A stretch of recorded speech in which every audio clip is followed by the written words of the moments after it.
generally staying mild elsewhere, and it's a dull and wet start to the day for England, Wales, Northern Ireland on Saturday. Those outbreaks of rain do move north fairly quickly. I think they'll linger for a time across Wales and the southwest, but brighter skies ahead of the rain and some sunshine appearing to the southeast will mean that temperatures again will be rising to well above average for the time of year. Could even see 22 Celsius in the southeast, for example. Sunday, a bright and breezy day, further heavy showers in places, particularly towards the northwest. Monday sees more wind and rain, but throughout the outlook, it does stay very mild.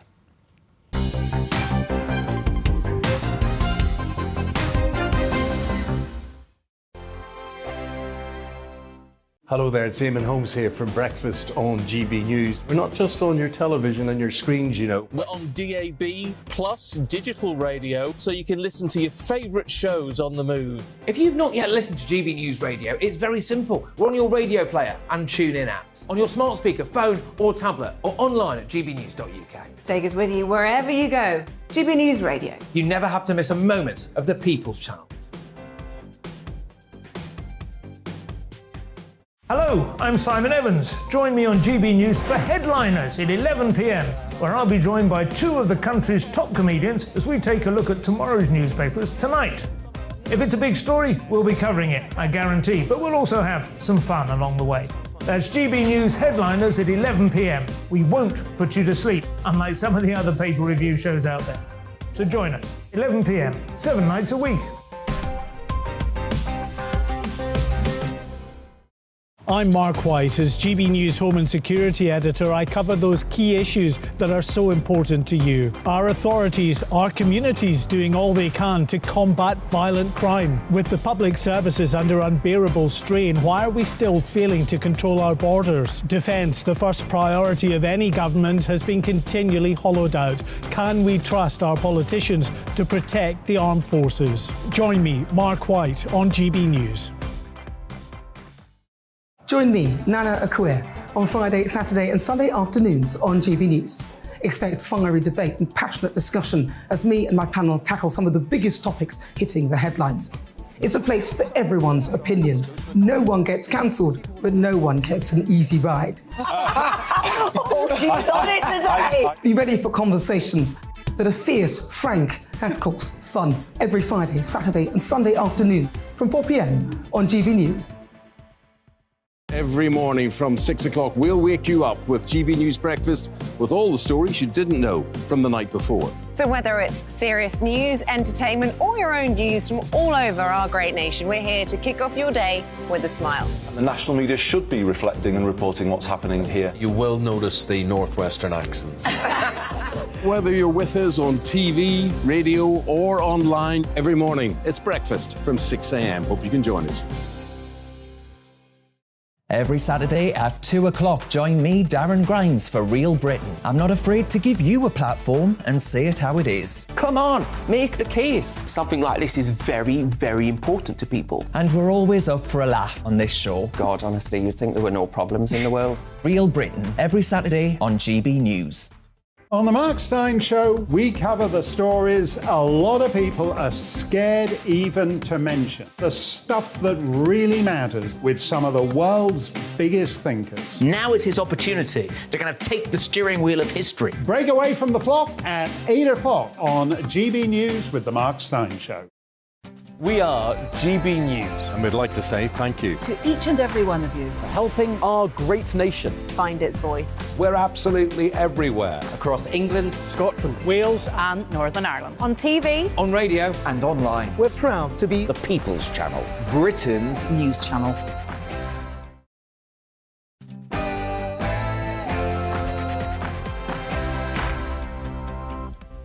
Good morning and welcome to Friday Morning with Esther and Phil. We've got lots coming up for you today. We'll be assessing Rishi Sunak's first week as Prime Minister. We'll debate fracking in England, and later on we'll be joined by the spokesperson for Just Stop Oil to discuss whether the group's tactics are turning people away from their cause. And as always, we want to hear from you this morning. So if you want to get involved in the show, email us on gbnews@gbnews.uk. But before we start, here's your latest headlines with Alice.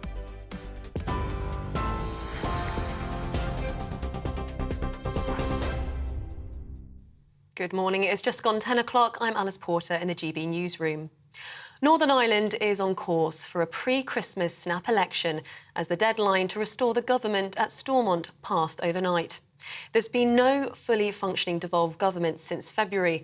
The Northern Ireland Secretary, Chris Heaton-Harris, will call for an election to be held within 12 weeks.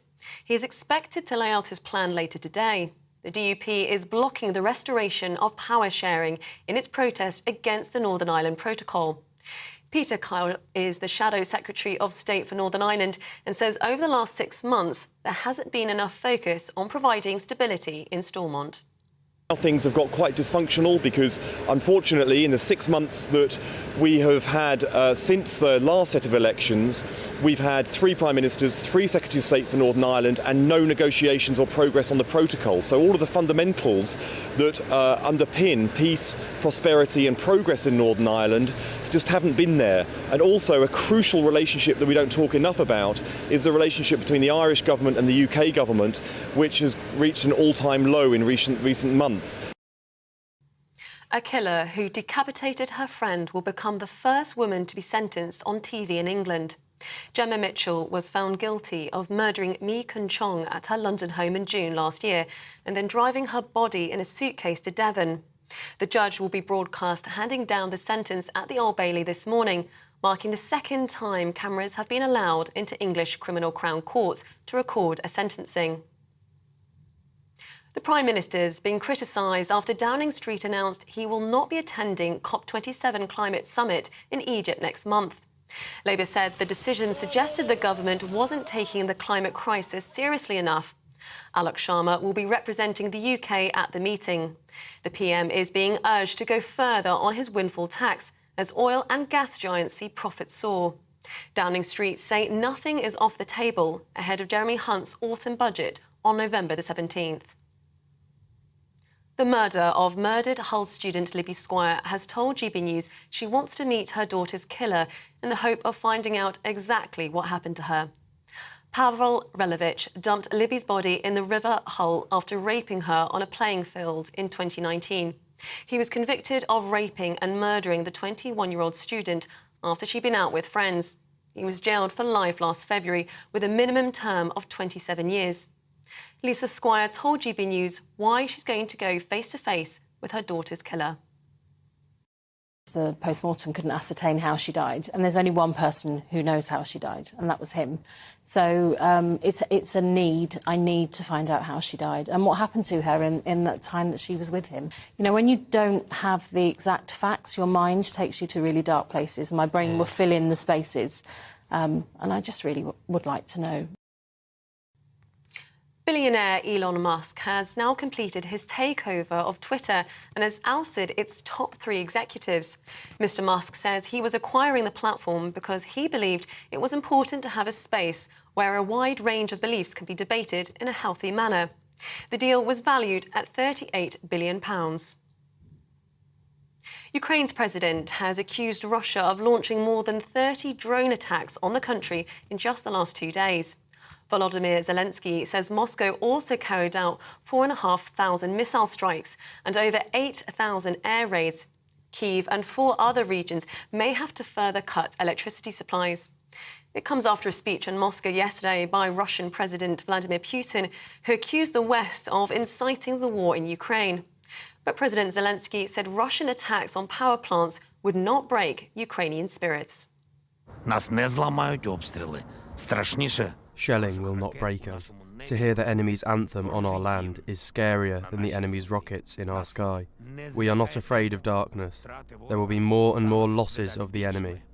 I am sure that hostile propaganda does not work. Provocations do not work. Threats do not scare. Any tough winter will not scare us. Arsenal defender Pablo Mari will undergo surgery today after being stabbed along with 5 other people at a supermarket in Italy. It follows last night's statement from Arsenal Football Club saying the 29-year-old, currently on loan to Monza, is being treated in hospital but is not seriously hurt. A 47-year-old who worked in the supermarket south of Milan died in the attack. Another employee was injured along with 3 other customers. A 46-year-old suspect was detained, with local police saying the man had mental health disorders and was in a psychiatric ward. The Royal Mint has started producing the first coins featuring a portrait of the King. The move, transitioning from the face of Queen Elizabeth II to her son, represents the biggest change to UK coins since decimalisation. 27 billion coins bearing the late Queen is currently in circulation and will remain legal tender. They will begin appearing in the public's change from December. This is GB News. We'll bring you more news as it happens. Now it's back to Esther and Philip.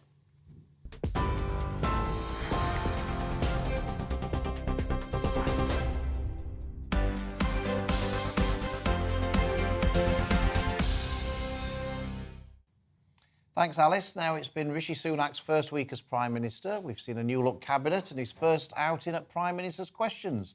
So to discuss how well he started, we're delighted to be joined by the former leader of the Conservative Party, Ian Duncan-Smith. Ian, thanks for joining us this morning. How do you rate Rishi's first week in the job? Oh, Phil, Esther. Well, you know, he did pretty well, I thought. Certainly in the show, as it were, of the street theatre of Prime Minister's Questions time.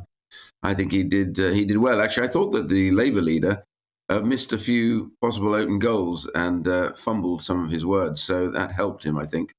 But yeah, I think the sense of desire for calm and a bit more unity, I think, got everybody behind him, so that always helps as well. Having stood at the dispatch box when there's nobody cheering behind you, it's a pretty lonely place, I have to tell you. And there was lots of cheering behind. Even the Speaker had to tell people to stop. I think it was kicking the chairs and furniture in front. So it did seem a very positive mood there. But things will get difficult as time moves on. Obviously, we work together. You were the Secretary of State of the Department of Work and Pensions. And it seems there's two sort of issues there, aren't they, bubbling up? And that is increasing benefits in line with inflation and the triple lock. And that seems to be really will be a big part of the new financial statement. Yeah, can I just say that at least kicking the furniture is a step in the right direction, because up until now we've been kicking each other, really. So I suppose that's one positive step, you could say. On the other side, yeah, there are really big challenges now facing him. So that was easy street this week, really. And now it just gets more difficult. And the big issue is going to be the government is on a course to reduce spending and possibly raise taxes. And I have real concerns about a couple of those issues. One is that if the recent Purchase Manager Index, the PMI index, which is it tells all the people that are buying things and making things in companies, they now tell what they're buying, what they're not buying. And their forecast now is down into recession. And that's normally a few months before we actually hit that as an economy. And what that tells you now is his room for maneuver at the budget is now very tight and quite limited. So, for example, if he chooses to raise taxes, whilst he might in the short term get some revenue, in fact, in truth, he's more likely to increase the deficit and push us deeper into recession. That's a simple fact of life, because the higher the taxes are, the less business there'll be, the less business there is, there's less revenues, fewer revenues, higher deficit, and getting out of that will be difficult. On spending cuts, he has departmental ones, and I think he can get a fair and reasonable amount out of departments, which still have a long way to go since the amount of money that was given to them during COVID. But the one area he simply cannot think of going to at the moment is to try and cut the overall benefit charge, which is due to come up in line with inflation next April, based on what the inflation rates are this September. Bear in mind that for a number of years now, benefits have gone below inflation. The last one is at least 3.5% below inflation. So they've already been squeezed pretty tight. I would look at, most importantly, reviewing the whole sickness benefit culture, which has got an extra 500,000 people on it since COVID and 1.6 million people languishing on benefits that don't require any work incentive. Change all of that, get to work with people, get them the right treatment, get them back to work. That's going to save a lot more money than trying to do a top-down squeeze. So on the triple lock for pensioners, Ian, do you think that the triple lock should be retained or not? Well, we have a problem here, don't we? Because at the time in the budget, at the time of the manifesto, the Conservative Party made an outright pledge that this would not be changed. So it makes it difficult. If you start breaking manifesto pledges, the public does get to realise that. And the second thing is you can argue right now that they are the group that has the least flexibility to be able to change their income. They're not like working age adults that can get to work or can do part-time work. Most pensioners are a large chunk beyond the idea of the triple lock. He could possibly look at age-related changes so that we know that people are living longer now, and so you could say that at a later age, beyond sort of 68, 69, people would have their full triple lock, others might have slightly less. There are options there which they can look at, but in truth, these are not easy options one way or the other. And so that's why I say getting people back to work is their biggest chance to actually reduce the overall costs and get people paying taxes, which is critical. Ian Duncan-Smith, thank you very much indeed for joining us this morning. Thank you. We appreciate it. Now, with us in the studio is Henry Hill, the Deputy Editor of Conservative Home, and GB News political reporter Olivia Utley. So this is going to be a knotty issue, isn't it, what they're going to do in that benefits department. Ian touched upon it there, the triple lock, a 2019 manifesto sort of pledge, and now people are saying we might not be doing it as they look for £50 billion worth of savings. Yeah, this was the problem all the way back. Even at party conference, you would be talking to advisors in the very short-lived Truss government, and it was apparent how big a problem this was going to be, because the only way that you can get to cuts of that scale is by going after the big spending departments. It's by going after health, education, benefits. So there's no way of avoiding that. The question is, what do you do? Now, as you say, the pension triple lock, one, it's a manifesto commitment. Two, older voters are the Conservative Party's most loyal voters, so they're probably not going to touch that. But if you don't touch that, are you taking it out of health? You've got a COVID backlog to clear. Are you taking it out of schools? Tory MPs have spent years fighting for new funding formulas for their schools. I don't think they're going to take that either. So it's going to be incredibly difficult for the Prime Minister to find a cuts package that matters. And in fact, it might end up being the case that his great friend here is the fact that Boris Johnson repealed the Fixed Term Parliaments Act. So actually, if the Chancellor brings forward a package that Tory MPs don't like, unlike in the last Parliament, Rishi Sunak can say, this is a confidence issue. Either you pass my autumn statement or we go to the country. And Olivia, I guess whenever the government proposes any spending cuts, somebody somewhere, quite a few people say, well, we're not going to support that. I'm sure that'll be the case with the triple lock. So that therefore leaves tax rises to plug the gap. But I can't see them being particularly popular on the Conservative benches either. No, it's going to be some sort of very unpalatable combination of tax rises and spending cuts.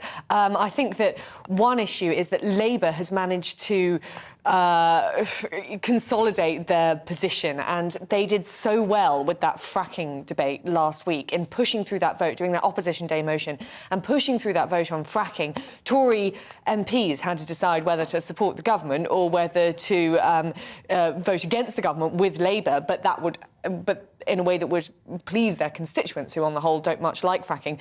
Now, if you imagine that Labour decides to do that with measures that are being put through in the fiscal event in November, you've got Tory MPs having to make the choice of whether to vote with the government or whether to absolutely infuriate their constituents by voting for cuts in health, defence, education. And if you imagine Tory MPs sitting there thinking about their constituents, turning on the news and watching their MP vote through the Yes lobby for cutting school funding by X, Y, Z, it becomes very, very difficult. You've then also got Tory MPs, I mean, Ian Duncan-Smith was sort of hinting at it there, of his mindset, of the kind of Truss mindset, of supply-side reforms are the only way to influence growth. And Rishi Sunak has already backtracked on fracking, and there are probably other measures like that which would save a little bit if he can cut out any serious supply-side reform. So that's going to go down badly with a sort of different set of Conservative MPs.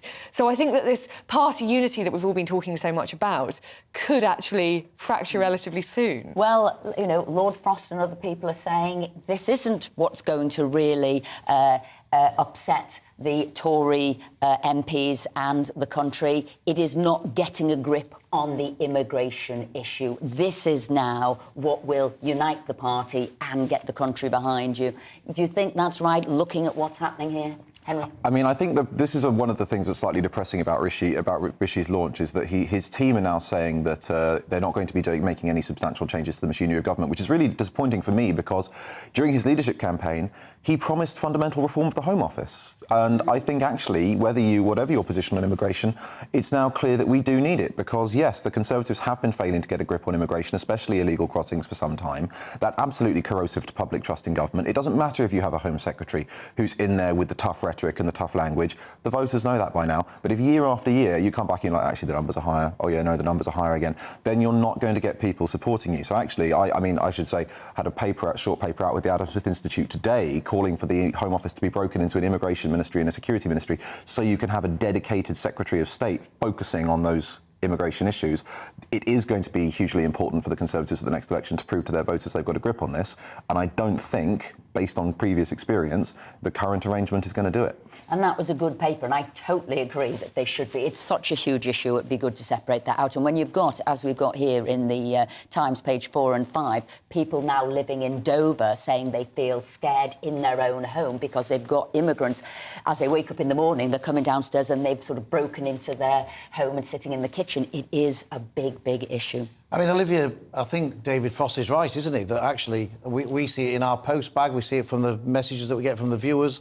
The dinghies coming over from France, this is really, really upsetting the public massively.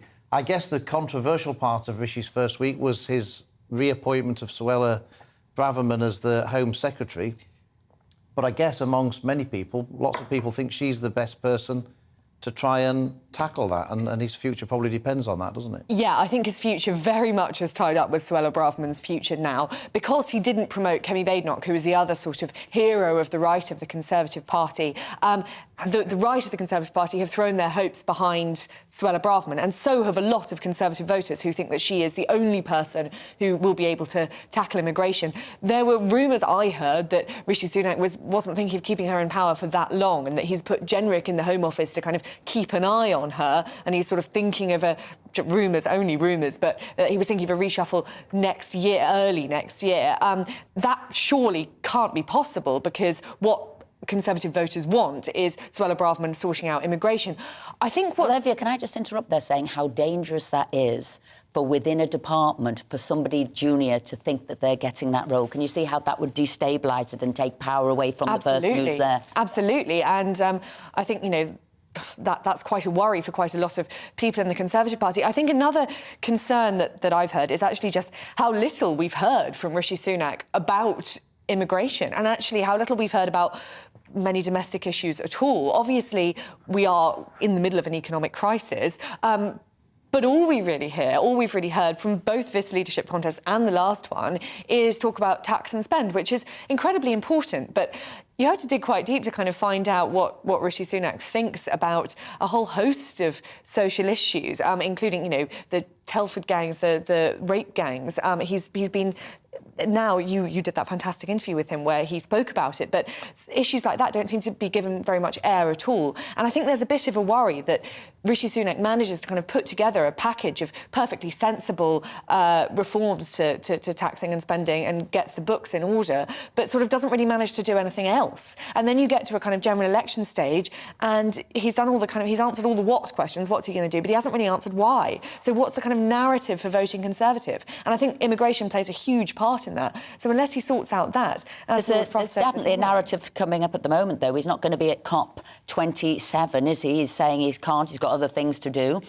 He's taken Alex Sharma out of the cabinet, so he's putting forward a narrative there. Yes, I think so. And I think there's been a lot of... I mean, if you look at Twitter this morning, you'd think that bowing out of COP27 was this huge fiasco and that he's going to be, massively judged by the public for doing that. I think that quite a lot of people think the opposite, actually, that we've had, COP26, they said they couldn't have another one of these COP meetings because they'd failed in their mission or whatever they said, and now they're just having another one. And I think no one can quite work out why politicians go to these sort of huge climate jamborees every 6 months or so. So I think actually that's going to win Rishi Sunak quite a lot of political points. And if it gives him the kind of bandwidth and headroom to be able to start talking about domestic policies, then that would be hugely beneficial to his premiership. Olivia, Henry, thank you very much for that. Coming up after the break, we'll be looking over to events in Northern Ireland, so don't go anywhere.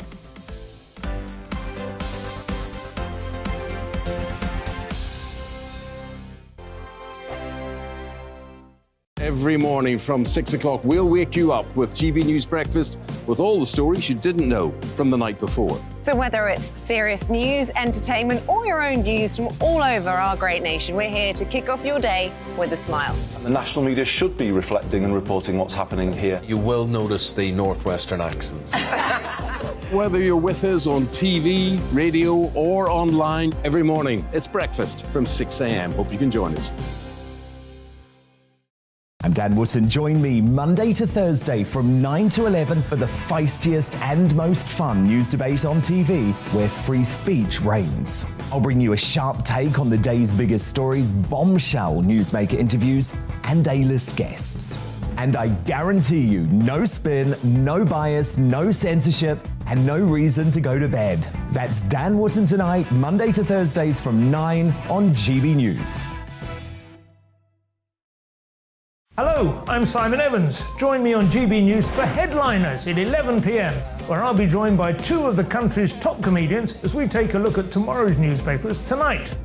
If it's a big story, we'll be covering it, I guarantee, but we'll also have some fun along the way. That's GB News Headliners at 11 p.m. We won't put you to sleep, unlike some of the other paper review shows out there. So join us, 11 p.m, 7 nights a week.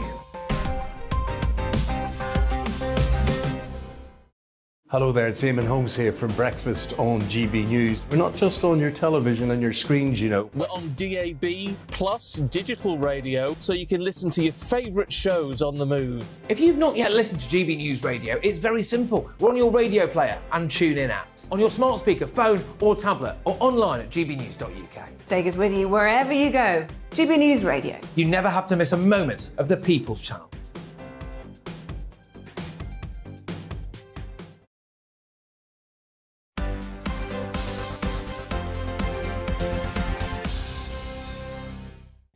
Welcome back. Northern Ireland is heading to the polls after politicians in Stormont failed to come together and elect a new speaker. But anger at the protocol isn't just limited to the Assembly, it's also affecting businesses. Our Northern Ireland reporter Dougie Beattie has more. Elections with no governments is nothing new in Northern Ireland. The last one in 2017 saw Sinn Féin stay out for 1,044 days. This time, it's the DUP that are refusing to enter. They are protesting over the European Brexit agreement called the Protocol. None of the Unionist parties support it because it puts a border down the Irish Sea and annexes the commercial side of Northern Ireland.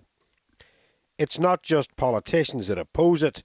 Those in road haulage, such as Peter Somerton, say that the paperwork is worthless, and if implemented in full, the supply chains into Northern Ireland will stop within 48 hours. I'll start with the value of the paperwork. The value of the paperwork is zero. And it's zero because these are all goods that are in free circulation throughout the rest of the UK.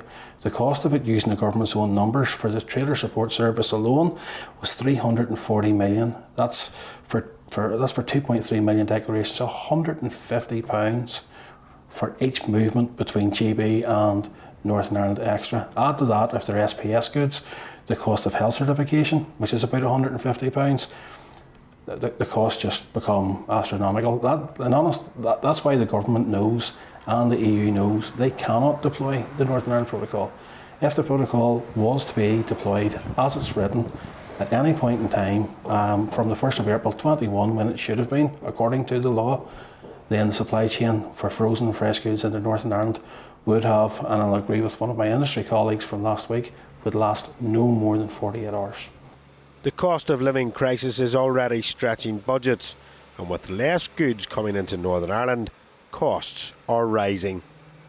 It's not hard to model this out. In fact, we can see it every day because whenever we're moving goods from Britain to the Republic of Ireland, we can see an extension of the time delay in those goods that used to move day 1, delivery day 3, to now day 1 for delivery day 8. Now that just doesn't work whenever you bring it to the additional complexity of a fully integrated supply chain like exists between Great Britain and Northern Ireland. The government knows this, the Commission knows this, It's time that we're actually saying the emperor's no clothes. This doesn't work. Belfast Port has always dealt with containers from right around the globe. But those from GB mainland are taken to one side, inspected by EU officials, and then told if they can enter the market and what tariffs must be put upon them. There isn't anywhere else where third countries move the type of goods on the flows that move between Britain and Northern Ireland entering the EU. That just doesn't work like that. That's not how international trade works. It's a container load of beef with one cert moving across a deep water port, getting checked on a period of days into Rotterdam, into Calais, and then getting released into free circulation at the very start of the food process. What we have here is at the end of the process, instead we have got tens and tens and tens of commodities all in the same truck, all moving across the RIC together. One fault on any one of these issues, and I have some examples in front of me. For example, I have an example here where on the same health cert, one product was rejected. So everything that was on the trailer actually went back to Britain. I have an example where the wrong shape of a letter I resulted in product being sent back. A new election will not bring new results. The same two parties will be back in whatever order, and the more liberal will be squeezed. And the problems with the protocol will still remain. Dougie Beattie, GB News. Thanks there, Dougie. Now, you've been sending in your views thick and fast, Phil. Robert said the general feeling is the triple lock is going to be axed again this year. We were told last year wages were a blip due to COVID, so paid on inflation. So this year, inflation's too high, so we'll be paid on wages. What's the point of the triple lock? Targeted help doesn't help a lot of pensioners because they fall outside the thresholds. So because we have worked and tried to save for a more comfortable retirement, we are penalised. Mark said we've been talking about different topics this morning. One of them was Rishi not going to the COP27. He said, how can governments and environmentalists be serious about climate change when thousands of people are travelling to Egypt for an event? Surely in this digital age, they could use technology and do it from their own countries. I've got to say, lots of people have been saying that, you know, we shouldn't be scrapping the triple lock and we should be tackling immigration instead. Joe says it's time government stop cutting our services and raising our taxes and stop paying out aid to countries that don't need it and millions a day in costs for illegals that have no right to be here. We pay our taxes for us, not the rest of the world. And Joan said, if they scrap the triple lock for pensioners, I will not be voting Conservative again. In fact, I won't be voting at all, as there is no party to vote for. Scrap the House of Lords payment and MPs' expenses and leave pensioners alone. We are not wealthy. Henry, we're going to be coming to you on some of these at the moment. Yeah, I mean, lots of people agree with you, Joan. Jeff says the Tories have already reneged on the pension triple lock once, which is a disgrace. Ban fracking because it's a manifesto pledge.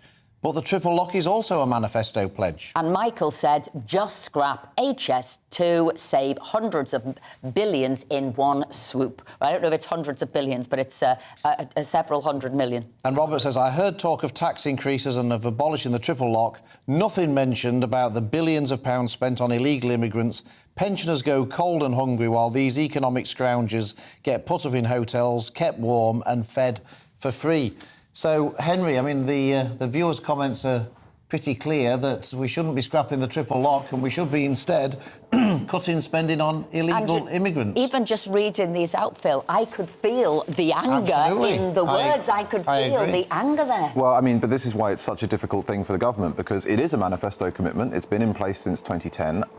Unfortunately, the tricky thing for the government is that now, while there are still pensioners who need support, because the triple lock's been in place for so long, pensioners as a group are actually one of the better off groups in our society. Many of them are actually pretty wealthy, while young workers, especially people, I was lucky enough to be on Plan 1, but people who paid Plan 2 for their tuition fees, are now paying insane marginal tax rates, you know, of north of 50% on their earnings. And so at some point, something's going to have to give. It probably can't be now, but the Conservatives are in a really difficult spot because they've got all of these commitments to older voters, but at the same time, young people are facing rising rents. They can't afford to buy houses. They can't afford to start families. They're facing usurious taxes on their working income.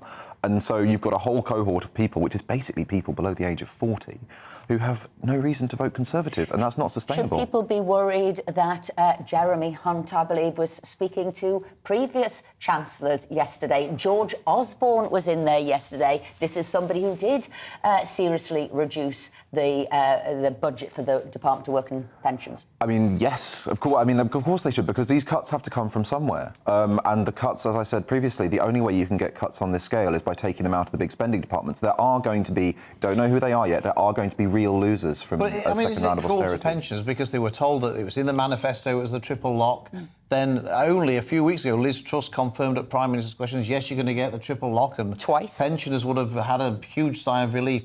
It's rather cruel now, is it, just a couple of weeks later now to say, oh, actually, do you know what, you might not be... I think the important thing is it's not necessarily good or fair. I think the problem for the government is that it's in a position where it's going to have to do something unjust to somebody either way. But one thing, we do have 1.3 million job vacancies. Obviously, pensioners aren't going to go for that. But when we talk about, I don't know, younger people and what they're going to do, there are lots of potential opportunities out there now. We've got, and it's a whole array of jobs. Can that not be how you reduce the benefits budget by getting people into work rather than stopping what would be a triple lock for pensions? To an extent, but I think the thing is we actually, considering the overall state of the economy, we do have remarkably low unemployment and high employment levels. So the question is, the people who are still unemployed are often people who are, have chronic conditions or other reasons that are barriers for them getting into work. So yes, at the margins, but as an overall solution, no. Well, coming up, we'll be having a debate about fracking in England. Was Rishi right to reintroduce the ban? But first, here are news headlines with Alice.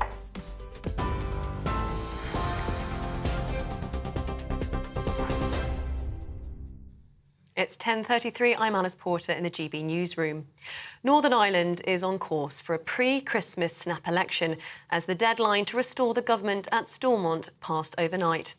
There's been no fully functioning devolved government since February. The Northern Ireland Secretary, Chris Heaton-Harris, will now call for an election to be held within 12 weeks. He's expected to lay out his plan later today. The DUP is blocking the restoration of power sharing in its protest against the Northern Ireland Protocol. Peter Carl is the Shadow Secretary of State for Northern Ireland and says the last 6 months there hasn't been enough focus on providing stability in Stormont.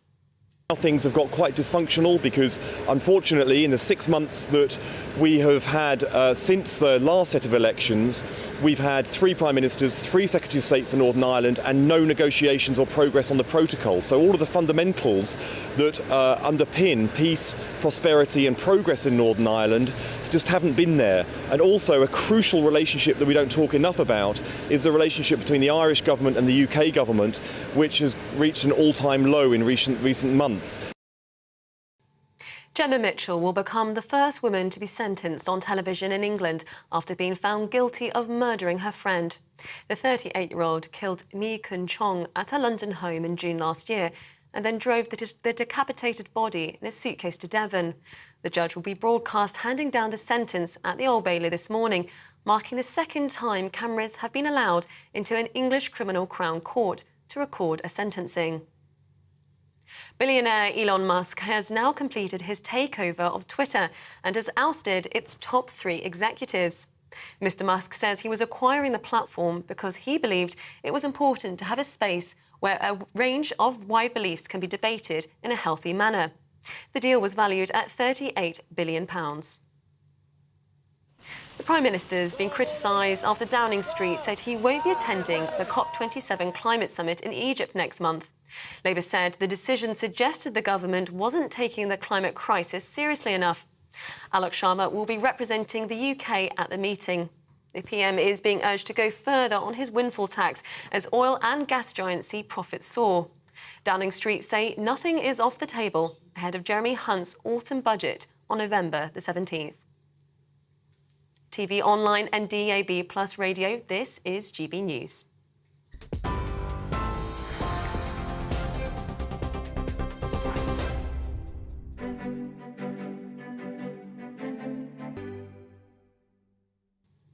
Here's here's a quick snapshot of today's markets. The pound will buy you $1.1507 and €1.1551. The price of gold is £1,430 and 92 pence per ounce. And the FTSE 100's at 7,037 points.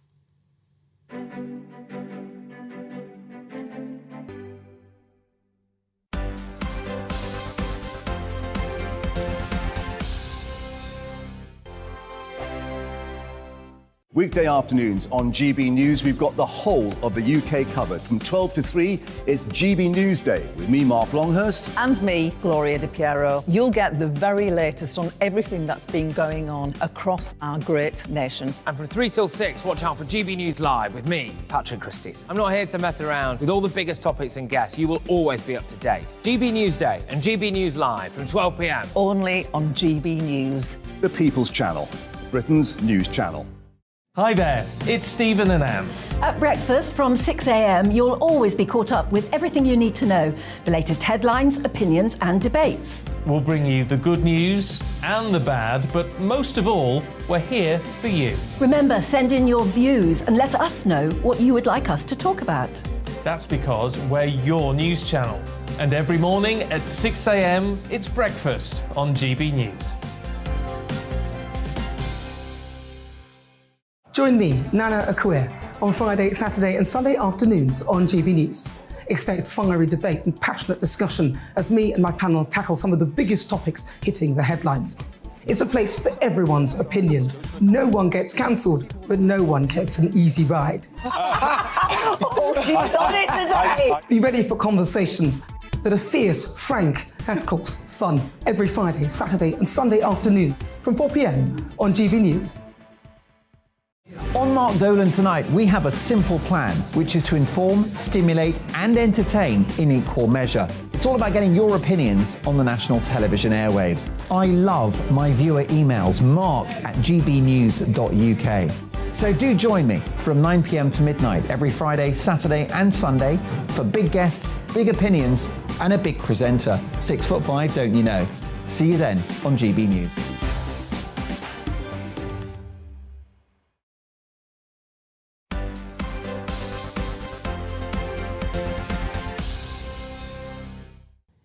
Welcome back to the show. Lots of you have been getting in touch this morning.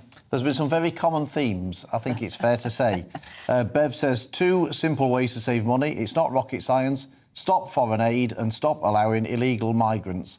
These should not be costing the taxpayer £5 million per day by putting them up in hotels. The taxpayers do not want their money spent this way. And I've got Keith saying they have to stick to the triple lock. I don't remember pensioners or people on disability or just say getting furlough payments. If they can find money for people not to go to work, they can find the money for people who can't work as they've retired. Andrew says, as charity begins at home, why don't they take the money for the triple lock out of the overseas aid budget? After all, 10% of £7,000 isn't very much. And perhaps the government, this is Mike, perhaps the government need seriously and rapidly to address the major financial waste they've failed to monitor and control through the NHS and other big spending departments. How about stopping the illegal migrant routes across the Channel? They present costly to us at the moment. So, again, it is the same issues, same themes. Look after your people here, look after your pensioners here and think of other ways of saving money. And Phil says simply, I'm getting closer and closer to voting reform by the day. So thanks for that, Phil. I should hasten to add that wasn't me that said that comment. That was another Phil. Yeah, was that you typing in quickly?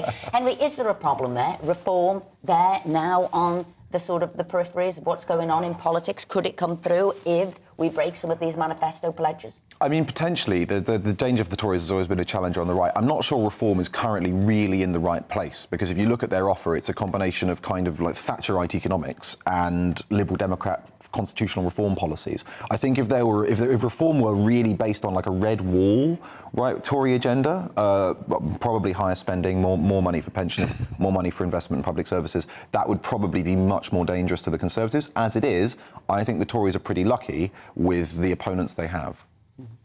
Thank you, Henry. Now, during his first Prime Minister's questions on Wednesday, Prime Minister Rishi Sunak restored the 2019 manifesto ban on shale gas fracking in England. undoing the work of his predecessor Liz Truss, who controversially lifted the ban where there was local consent. So joining us now to discuss the move and fracking as a whole is journalist and pro-fracker Rob Lyons, as well as Policy and Communications Director at the Grantham Research Institute on Climate Change and the Environment at LSE, who's an anti-fracker, Bob Ward. So, Bob, why don't we start with you? What's so wrong with fracking? Well, it could play a role in the future if it replaces imports of liquefied natural gas, which are expensive and have a higher environmental footprint. But the discussion about fracking at the moment is a dangerous distraction. So let me describe. Let's remind people what fracking is. It's short for hydraulic fracturing. It means you put high pressure fluid down boreholes, you shatter the rock and let gas come into the hole and it can be extracted. But when you put that high pressure liquid down and shatters rock, that doesn't really cause too many problems at the top. But what it can do is go into pre-existing faults and cause them to slip, causing earthquakes. The moratorium was introduced in 2019 because it was decided that you couldn't rule out earthquakes of magnitude 3 or more, which could damage buildings nearby to the fracking site. And that was the reason for introducing the moratorium.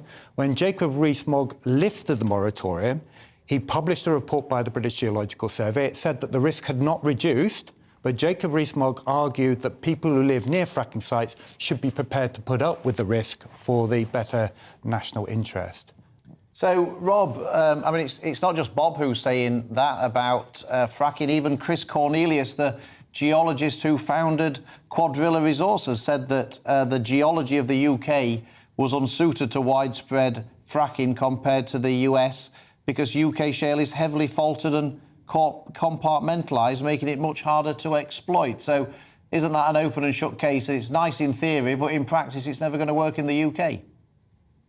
Well, the point is that we have got companies, both Quadrilla, the existing Quadrilla management, and INEOS, who want to give this a go and think that there's real potential for doing this. And I think in those circumstances, I think we should allow them the opportunity to get on with it and try. At the end of the day, the only people who are going to lose money out of doing that are the companies themselves. And as long as there's reasonable protections for local residents where there is damage, then I think we should go ahead. The matter is so urgent that we have reliable, locally sourced forms of natural gas, which is not just about energy, but it's about things like fertilizer, about carbon dioxide production for your beer, all sorts of different things as well that natural gas is absolutely vital for, that we should do everything we can. It's in our national interest to pursue this and see what we can find. And I think that the reserves there are certainly very, very promising, and that if we can overcome the technical and geological problems, then I think that this could be very valuable for the country in the future. But we can't do that with a national ban as we have at the moment. What we need is sensible rules to allow those companies to explore the opportunity. So, Bob, in the national interest there, and also when you look at the US, who by sort of fracking have slashed their carbon dioxide emissions, they've turned a struggling sort of country with its energy sort of into an exporter rather than an importer. There are benefits there, and at the start it seemed to me that you would be willing to do it, if not now, sometime in the future. So you're not saying no, if I was to understand you correctly. That's right. It could play a role, but remember, the US is not the same as the UK. And I appreciate that. 40 times the area, 5 times the population. The wide open plains of Oklahoma are not the same as the Preston New Road in Blackpool, where they were fracking. So, but it's there are people living close to where the fracking is taking place in the state, so there is a close proximity. Okay. Indeed, but they also know that there's an earthquake risk, and if local communities are willing to consent, then fine. But let me explain why this is not going to help us with our current problems. Even if we started fracking today, on the most optimistic projections by the industry, we might be, in 3 years' time, extracting 57 billion cubic feet of natural gas each year. Sounds a lot, but remember, we used 2.2 trillion cubic feet of gas each year. So that amount of shale gas would be less than 3% of our annual use. It will also be, compared to 9 billion cubic feet of gas that is imported by Europe, including Europe, every day. And it's that we have got to displace. You're not going to make any difference to prices or our security in the near term. That's why we should be talking about energy efficiency. That can really help us deal with our problems on the short term. But surely 3% is better than nothing, and in a time of where energy security is at a premium, that can help. And hasn't Rob got a point when he says, well, let's give it a go at least? And because, I mean, people talk about earthquakes in this sort of quite dramatic sense. My understanding was that when people were talking about the earthquakes from the previous tests, it was sort of the equivalent of a lorry driving past your house. Yeah, some of it, but what they can't rule out are the bigger ones. And you don't want to wait and see, oh, well, we did cause a big one after all, and it did knock somebody's walls down. This is about managing the risk. And as I said, I have no problem with local people who are bearing the risk. If they are happy with doing it, then let them go ahead. But the same argument should also apply to onshore wind farms, which actually would have helped avoid some of the problems we're facing now. So, Rob Lyons, Bob here is saying that really if there is that consent amongst the local population, it should go ahead. There does seem that there's a bit of movement here, a little bit of consensus. Well, there isn't going to be that local consent, is the Rob? That's the issue, isn't it? Well, that is the problem. Is that we, as with so many issues, that, I mean, I'm one of the organisers of the Battle of Ideas Festival in Buxton next Saturday, and one of the issues that we're talking about there is build back better. Why can't we build anything at all? Whether it's housing or reservoirs or fracking or new airports, we don't seem to be able to build anything in this country, and there's all sorts of barriers to that. And I think giving local people a complete veto on fracking is a mistake.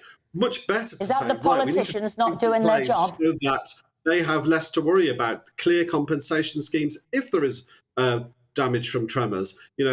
Advantages in terms of we'll pay your council tax or half your council tax for the next 5 years or something, because there's going to be a lot of money sloshing around if this is successful.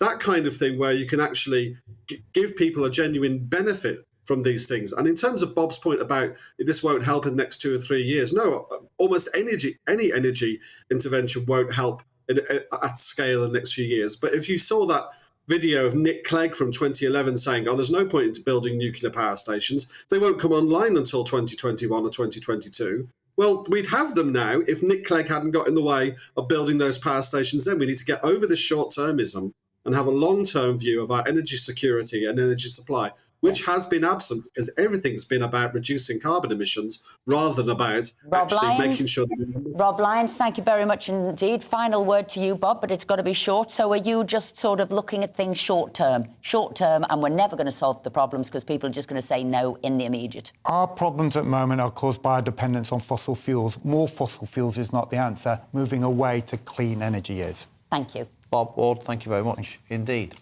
Let's now talk Halloween, which is approaching this Monday, and where better to focus than Scotland, which has been crowned as the country in the UK most known for its rich history of legendary tales and myths. To hear more about the myths and legends of the Highland this Halloween, we're delighted to be joined by paranormal historian Richard Felix. So this is your area of expertise. What are the sort of things we should know for this coming Monday?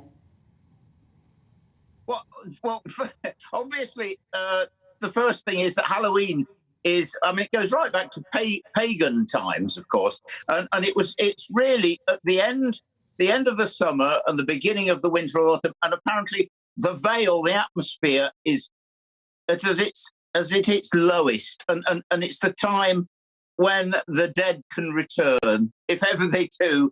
And in pagan times, of course, they used to call it the Day of the Dead. Samhain. And so from all those years ago, that's why we started celebrating it.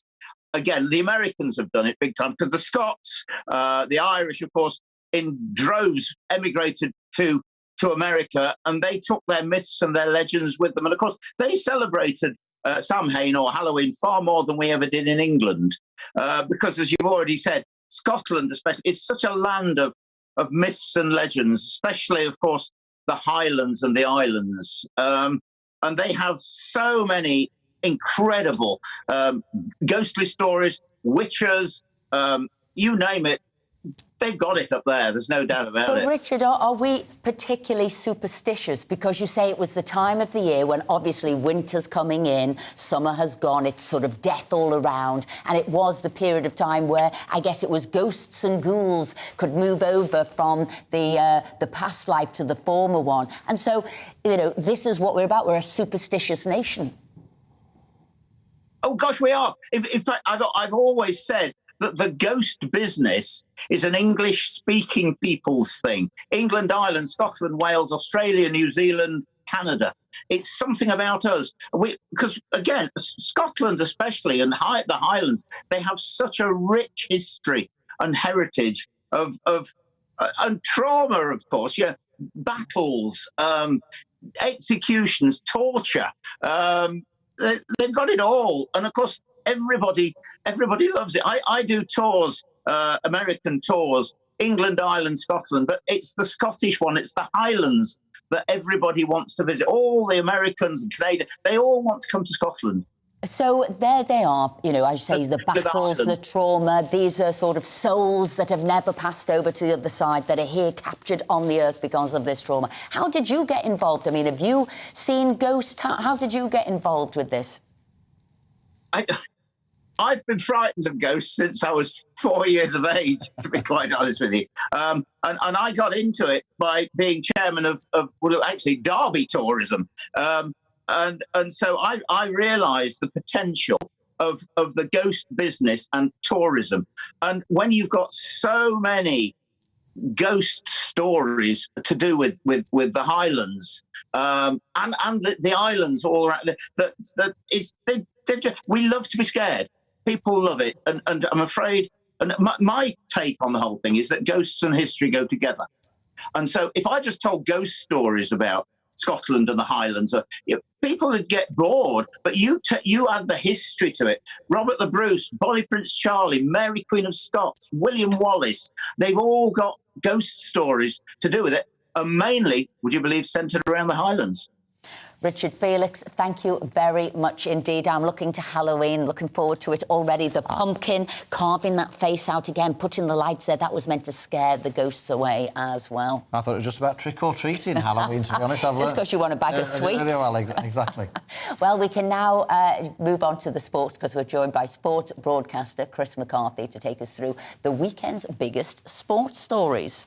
Yeah, well, speaking of Halloween, we were treated to plenty of great football this week, weren't we? Champions League, Europa League as well. It's been a fantastic week of football, and Friday we get to just reset a little bit before Premier League is back in action. But overall, it's been a fantastic week, and thanks for having me. We were discussing earlier about all the controversy over Anthony showboating in his match for Manchester United and all the controversy. We couldn't work out. We quite like the showboating. We quite like showing off your talents. What's the problem with showboating? I mean, I don't really see a problem with it personally. I mean, there was complete uproar over it, wasn't there? Where he did a couple of spins and then put a pass through. The pass didn't quite go through. Had it been picked up, I don't think there would have been so much uproar about it. But I was just speaking to someone before I came in. I think players have to have a brand about themselves, don't they? And ultimately, Anthony just wants to brand himself as a bit of a trickster sometimes. And I don't think there's anything wrong with that personally. So kids inspire to be players like that, don't they? They go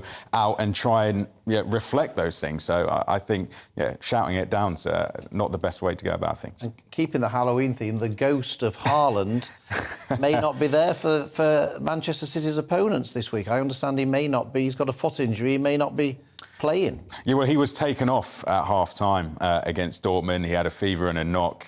He only had 13 touches of the ball. They did go on to draw that game 0-0. They did.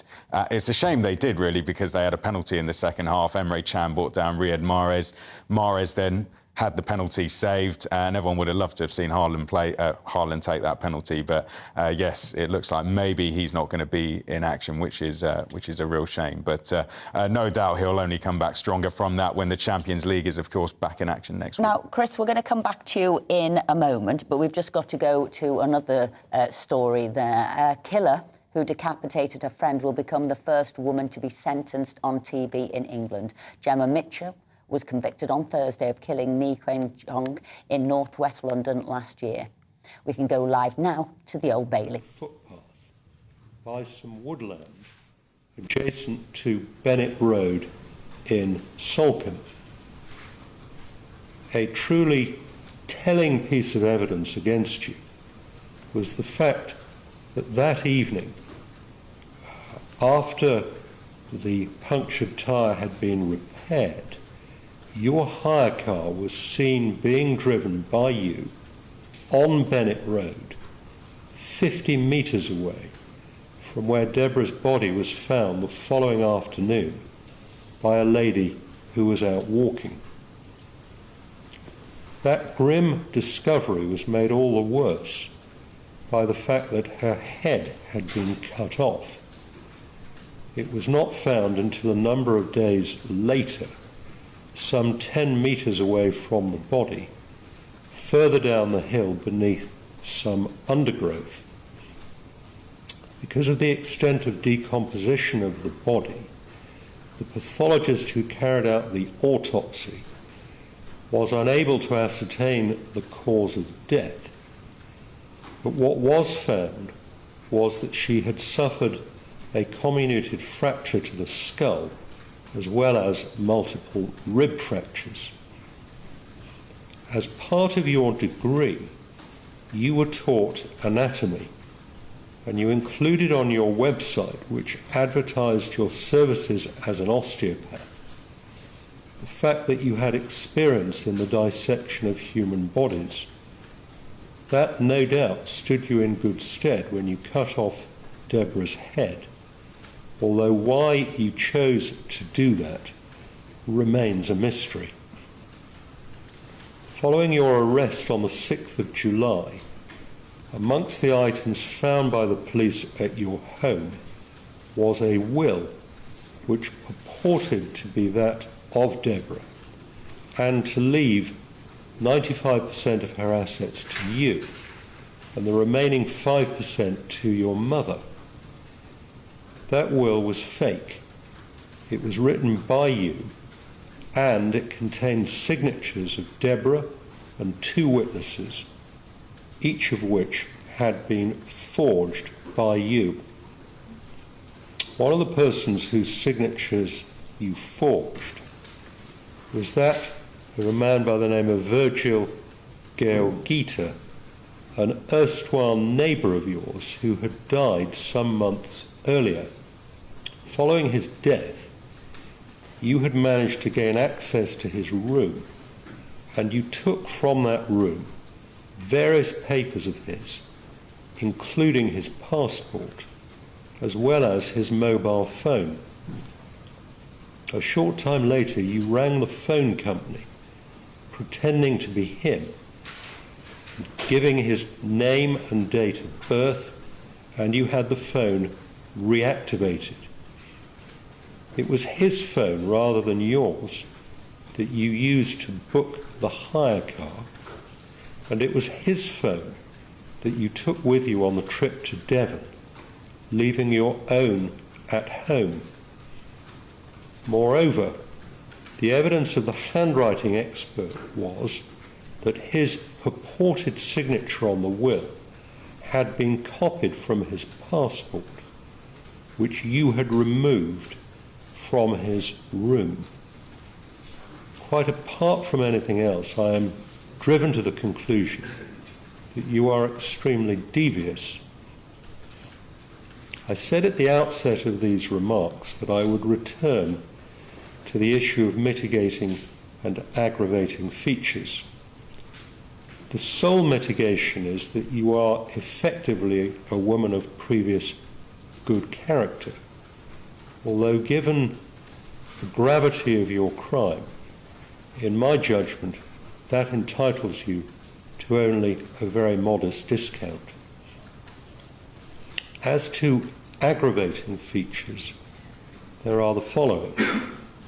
Firstly, the amount of planning and premeditation that went into this offence, although it is right to acknowledge that this is bound to be an invariable feature of a killing done for gain, and I must avoid double counting in that regard.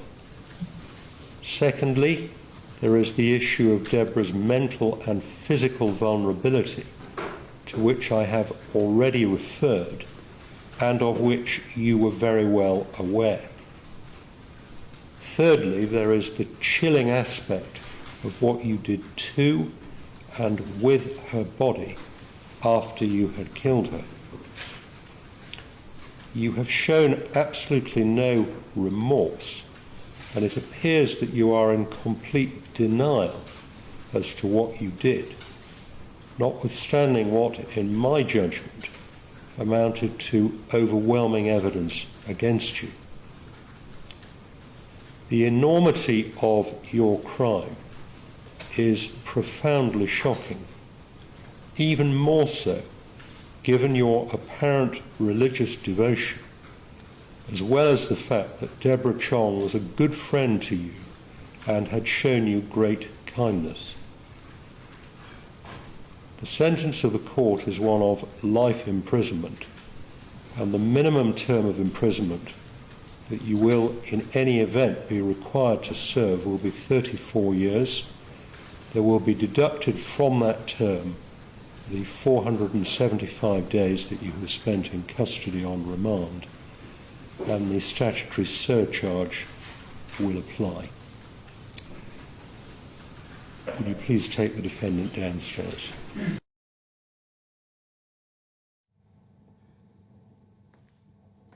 That was Gemma Mitchell there being sentenced at the Old Bailey. We were watching that live, a sentence of 34 years, and we'll be keeping you up to date with that story all day. But now it's time for the news headlines with Alice Porter.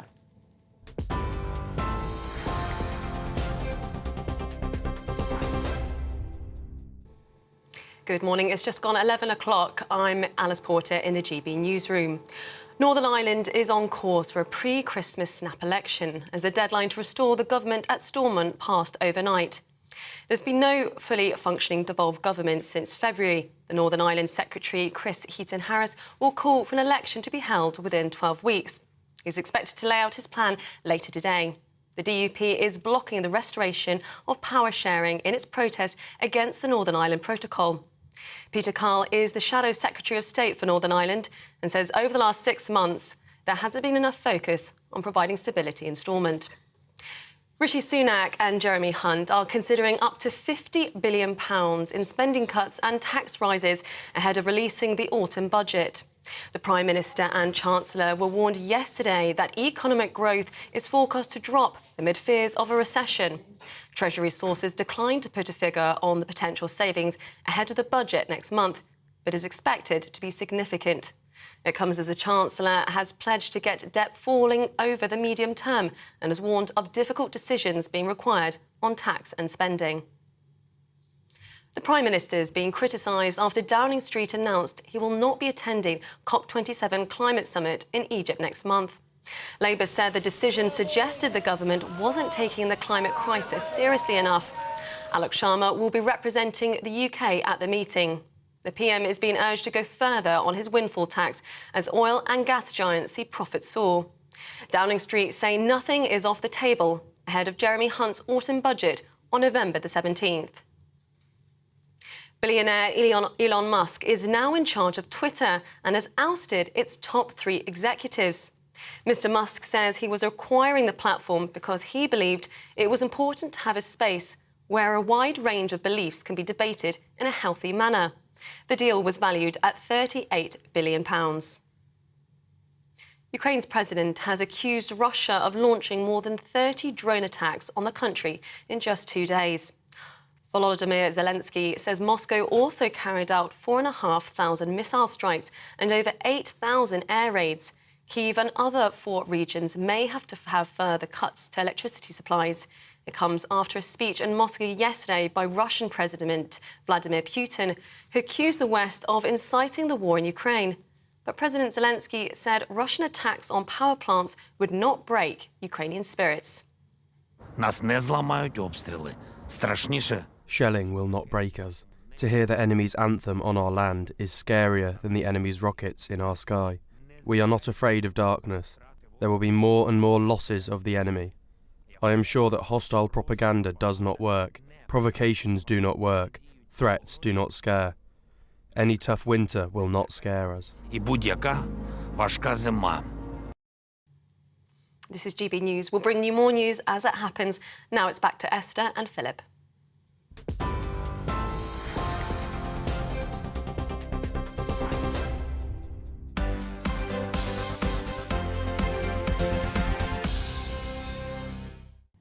Thanks, Alice. A YouGov poll published yesterday found that Rishi Sunak has given the Tories a small bounce in the polls.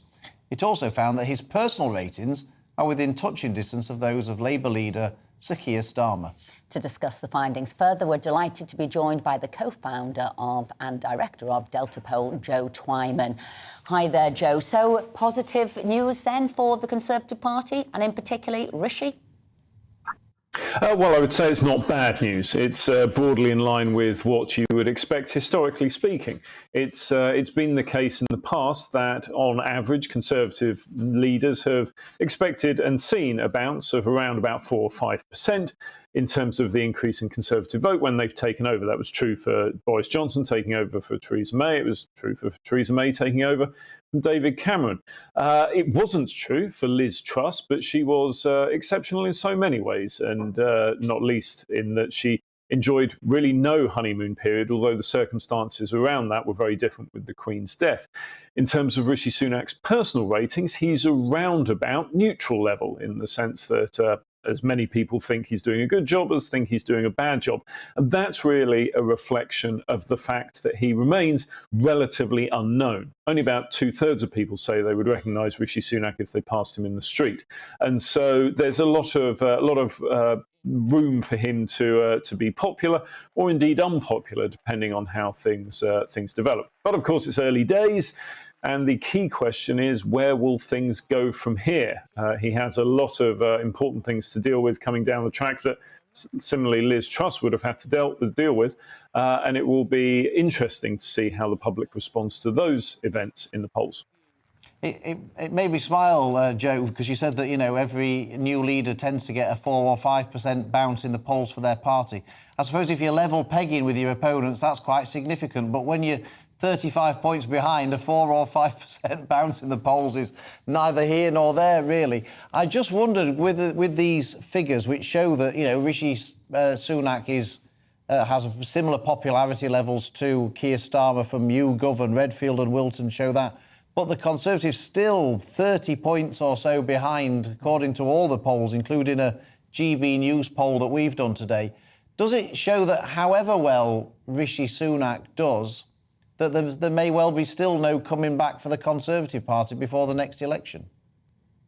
It definitely illustrates the size of the mountain that the Conservatives have to climb if they're to do anything approaching winning the next general election. And it signifies that, yes, while leadership is important, there are many other things underlying the current position of the two main parties. And that includes, for instance, the fact that the Conservatives have lost their reputation for economic management, something they held for so long, and something that certainly Rishi Sunak will want to win back. And it illustrates the fact that whereas Rishi Sunak himself may not be particularly well known and people may not have yet made up their minds on him, they certainly have, at least for now, very clear ideas about what they think of the Conservative Party more generally, and it's not a good picture. And you're right that a 4 or 5 point bounce when the parties are close together would change the overall story, but it really doesn't change the overall story now, which is if there were a general election tomorrow, Labour would expect a large majority. But as I say, the interesting question is not how Rishi Sunak does in his first week. It's how things develop in terms of the long-term trends over the next weeks and months, because the Conservatives have not been ahead in a published poll since December of last year. So it's perfectly possible they could go for a year or much longer without ever leading in the polls. And what that means for party morale, party discipline, party unity, even with another new leader, remains to be seen. Joe, I just wondered very quickly, if you can, what might make a difference to these poll ratings, either positively or negatively, for the Conservatives? Because lots of our viewers have been contacting us to say, you know, if the Conservatives get rid of the triple lock, I'm never going to vote Conservative again. On the other hand, we also get the feeling from lots of the viewers that if they do manage to sort out the dinghies coming over from France, that could give quite a sizable poll rating to the Conservatives. So what do you see as the key factors that will affect those poll ratings over the next year or so? Well, I'm sure many of your viewers have their own particular areas of interest, but I can tell you quite categorically that simply dealing with dinghies coming over from France is not going to close that gap for the Conservatives by any means. The reason for that is that the only game in town, really, for public opinion is the cost of living crisis. More than 3/4 of people say that's the most important issue.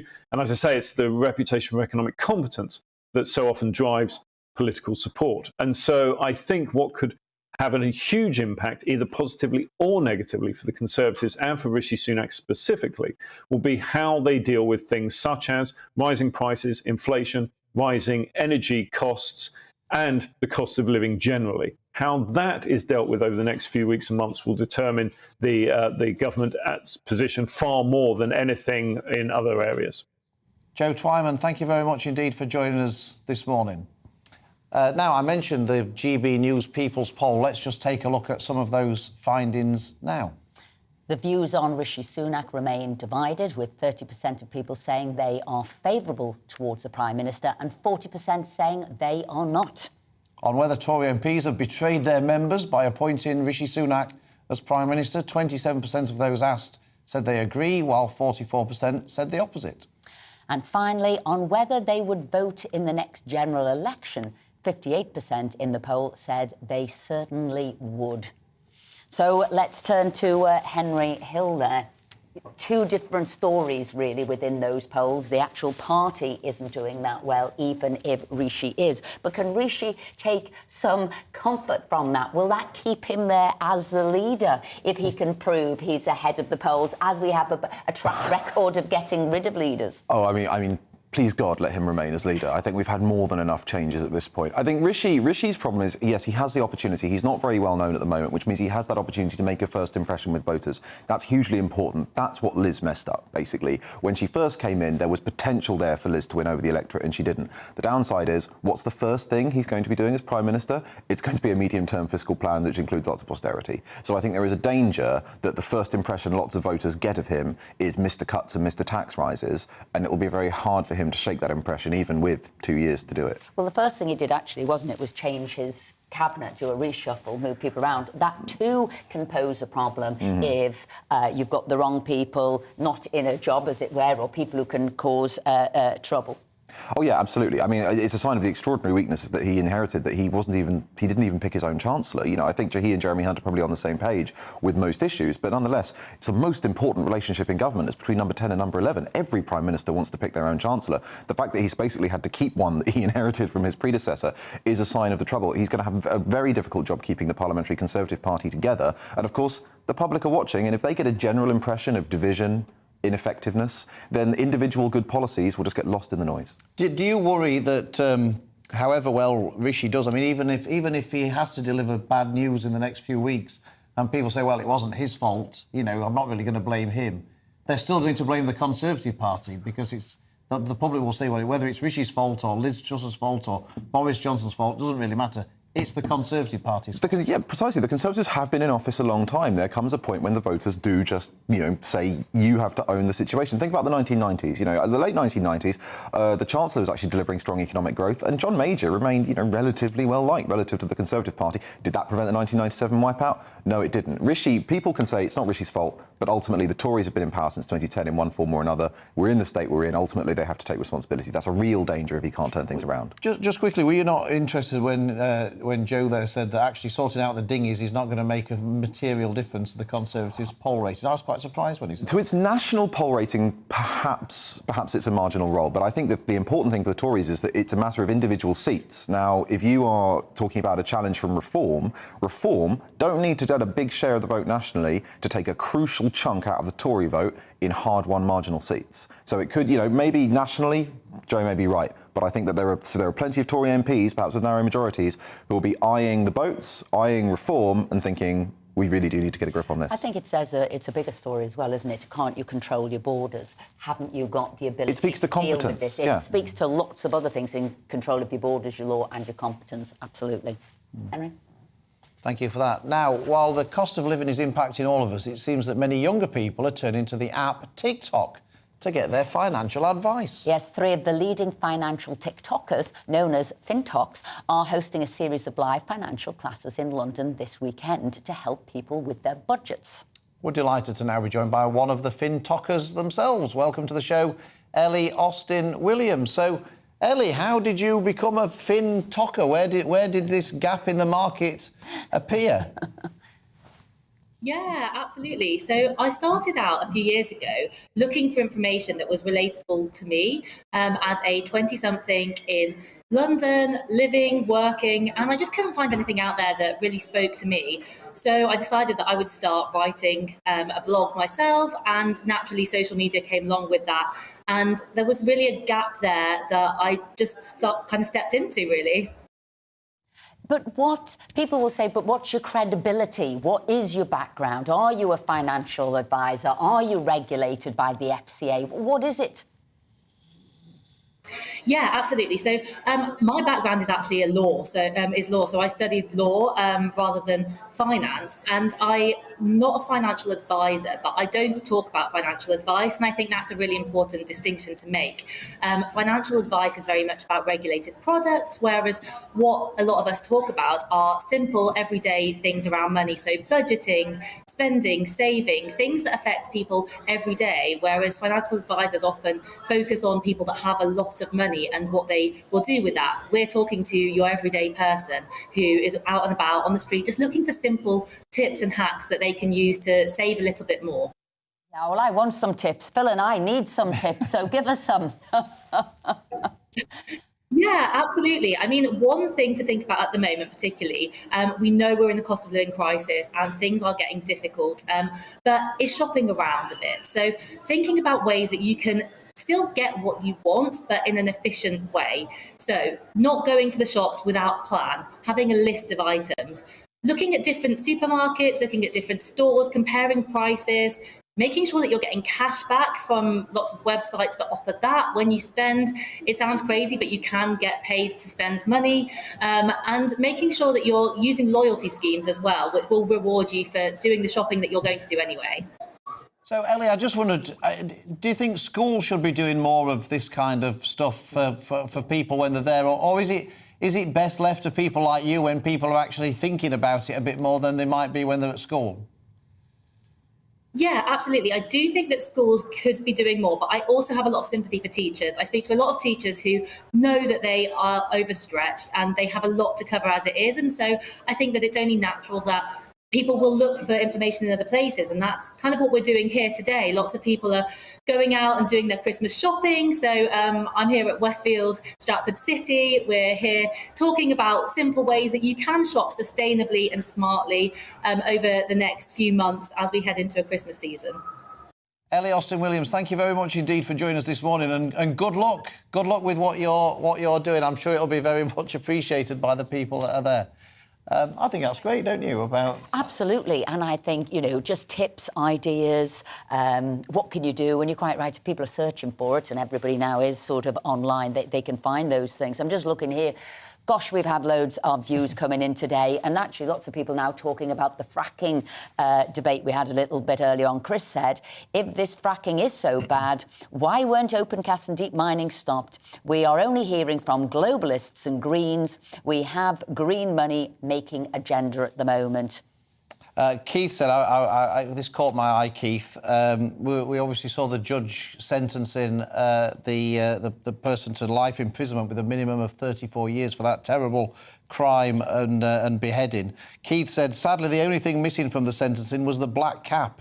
I think it's about time that capital punishment was reintroduced. I think lots of people might have strong views on that, Keith, too. And Julia said, I'm incensed at all of these boats arriving here. They should be blocked from landing or picked up. Our country is in financial trouble and we're being overrun by people coming here, and crime will inevitably rise and there'll be other serious problems. And I read that one out by Julia because when you were talking to Joe about the Poles, he was not thinking that would impact the Poles solving that immigration problem, but so many of our viewers say that really is the number one issue to tackle. And just picking up what Henry Hill said earlier about the threat of the Reform Party, Jeff says, that's it. I've just joined the Reform Party. Enough of all these out of touch... advertising the Reform Party. Enough of all these out-of-touch Conservatives and limp Labour. We need a party with a bit more balls, is what Jeff says. So there you go. Thank you for you. There's loads and loads of views coming in, so please keep them coming up and because we want to hear them. And you've always got very strong opinions, which I particularly like to see. Anyway, coming up, we'll be talking about the state of the UK economy, so don't go anywhere. Hello, good morning. I'm Aidan McGivern from the Met Office. Rain moving north today, grey skies accompanying the wet weather, but brightening up later from the south. And it will be warm once again for many. That warmth arriving across British shores from the south-southwest. But what's also arriving with the warmth is wet weather. That wet weather now already into western parts of the country, courtesy of an active cold front. So a wet start for much of the west, but especially western Scotland, Northern Ireland. A few hours of particularly heavy rain here could cause some trouble on the roads, I think. Nevertheless, the rain across England, Wales, Northern Ireland clears up by the afternoon. Brighter skies follow here. It pushes into central and northern Scotland. And it stays breezy across the UK. But that breeze, coming from the warm direction of the southwest, brings temperatures into the high teens, perhaps even low 20s. So it's a warm but fairly changeable day once again. And northern Scotland keeps the rain into the evening, but elsewhere drying up for a time with some clear spells before further spells of rain move up from the south. That rain heavy and persistent in the southwest as well as for Wales. More showery, I think, for the southeast and staying dry to the north, with some clear spells giving temperatures into the single figures for Scotland, northern England as well as Northern Ireland, but generally staying mild elsewhere. And it's a dull and wet start to the day for England, Wales, Northern Ireland on Saturday. Those outbreaks of rain do move north fairly quickly. I think they'll linger for a time across Wales and the southwest. But brighter skies ahead of the rain and some sunshine appearing to the southeast will mean that temperatures again will be rising to well above average for the time of year. Could even see 22 Celsius in the southeast, for example. Sunday, a bright and breezy day, further heavy showers in places, particularly towards the northwest. Monday sees more wind and rain, but throughout the outlook, it does stay very mild.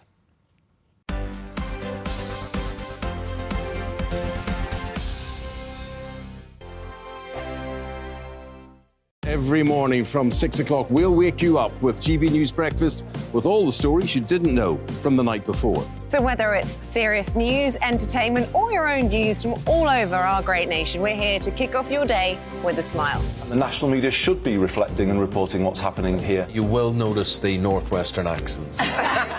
Whether you're with us on TV, radio, or online, every morning, it's breakfast from 6 a.m. Hope you can join us. I'm Dan Wootton. Join me Monday to Thursday from 9 to 11 for the feistiest and most fun news debate on TV, where free speech reigns. I'll bring you a sharp take on the day's biggest stories, bombshell newsmaker interviews, and A-list guests. And I guarantee you, no spin, no bias, no censorship, and no reason to go to bed. That's Dan Wootton Tonight, Monday to Thursdays from 9 on GB News. Hello, I'm Simon Evans. Join me on GB News for Headliners at 11 p.m, where I'll be joined by two of the country's top comedians as we take a look at tomorrow's newspapers tonight. If it's a big story, we'll be covering it, I guarantee, but we'll also have some fun along the way. That's GB News Headliners at 11 p.m. We won't put you to sleep, unlike some of the other paper review shows out there. So join us, 11 p.m, 7 nights a week.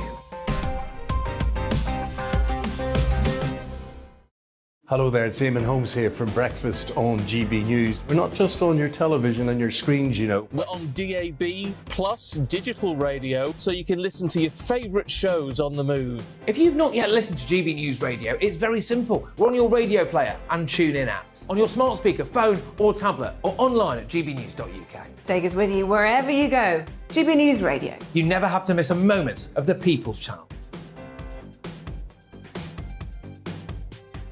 Join me, Arlene Foster, for the briefing on GB News. Every Friday at 3 p.m, I'll give you all the latest political news and analysis, and we'll have robust live debate. To make sure that you're caught up on all of the biggest issues of the day, we'll bring on experts in their field.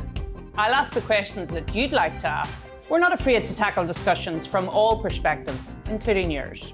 Don't forget, the briefing with me, Arlene Foster, every Friday at 3 p.m. on GB News. Hello, I'm Alastair Stewart, and I'd invite you to join me at noon on Saturdays and Sundays for Alastair Stewart and Friends. I've been in this business for over 40 years. Now, here at GB News, I've never been happier. I get to choose the big stories that really interest me. We hear what you have to say, and you hear what I have to say. I really hope you can join me, noon on Saturdays and Sundays.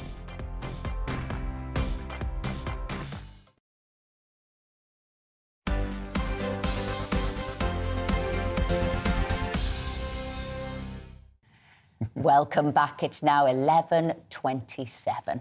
The Prime Minister and Chancellor are drawing up plans in the autumn budget around public spending cuts and tax increases, reportedly worth up to 50 billion, in a bid to fill a gaping hole in the public finances. Those finances are in much worse shape than they were when Sunak resigned as Chancellor in the summer, and the combination of lower tax revenues and energy market chaos will prove to be a major challenge for the Prime Minister. So joining us now is economics commentator Laurie Laird. Thanks for coming on, Laurie. So a big job My pleasure. ahead. Good morning. Good morning. A big job ahead there for the Chancellor and the Prime Minister. They've delayed this financial statement as they look to get the extra money. Where's it going to come from? Interesting question. And honestly, after watching people battle to be Prime Minister, who would want the job? It's the last thing that I think I would want to do at this moment. But I think that the Chancellor needs to be, or the Prime Minister rather, Rishi Sunak, needs to be very, very careful here. He has really staked his reputation on fiscal prudence. We have heard him saying this since when he was the Chancellor not that long ago. We knew that he was saying these sorts of things in his initial run to be Conservative Party leader. It's a very, very tricky time. It's a risky time to actually cut spending. We are going into a recession. The numbers suggest that we may already be in a recession right now. So to cut spending at this point, we know that there is a fiscal hole, but to cut spending when your nation is going into recession is a very, very risky thing to do.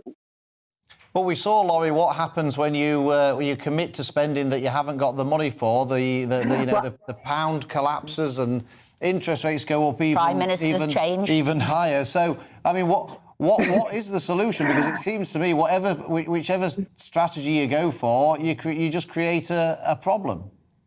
Well, I mean, the one thing that Liz Truss did, and I think we all owe her a bit of gratitude, is that she really did teach. She gave the nation a crash course in Economics 101. She did teach us all that you cannot borrow without a plan to pay things back. And I think the biggest concern that the markets had with Liz Truss, and that's why bond prices fell so much, that meant the bond yields, and that's the government's borrowing rate, rose so much. One of the reasons that was so concerning is because Liz Truss seemed to be cutting taxes, but wasn't putting that money to anything that was, say, in the societal good, either making things easier for the most vulnerable or putting these tax cuts into investment. There was no plan to use these tax cuts for anything that was going to provide sustainable growth.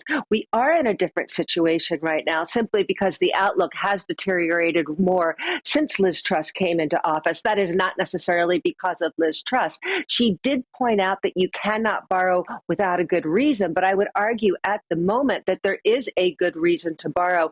Furthermore, interest rates are now down to below where they were before the 23rd of September, before Liz Truss and Kwasi Kwarteng unleashed that mini budget, which is so, poorly named. That thing was anything but mini. It does show you that there is scope for the government to borrow, but it has to borrow for a good reason. Laurie, final question here, and a brief answer if possible.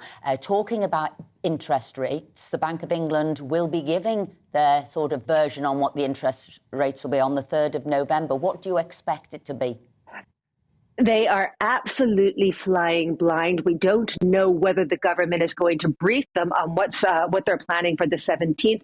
I think the Bank of England will probably be a little bit more cautious than it might have been had they had a full briefing. I think that they will not go. I think they'll go with about half an interest rate, half a percentage point rise rather than 3/4.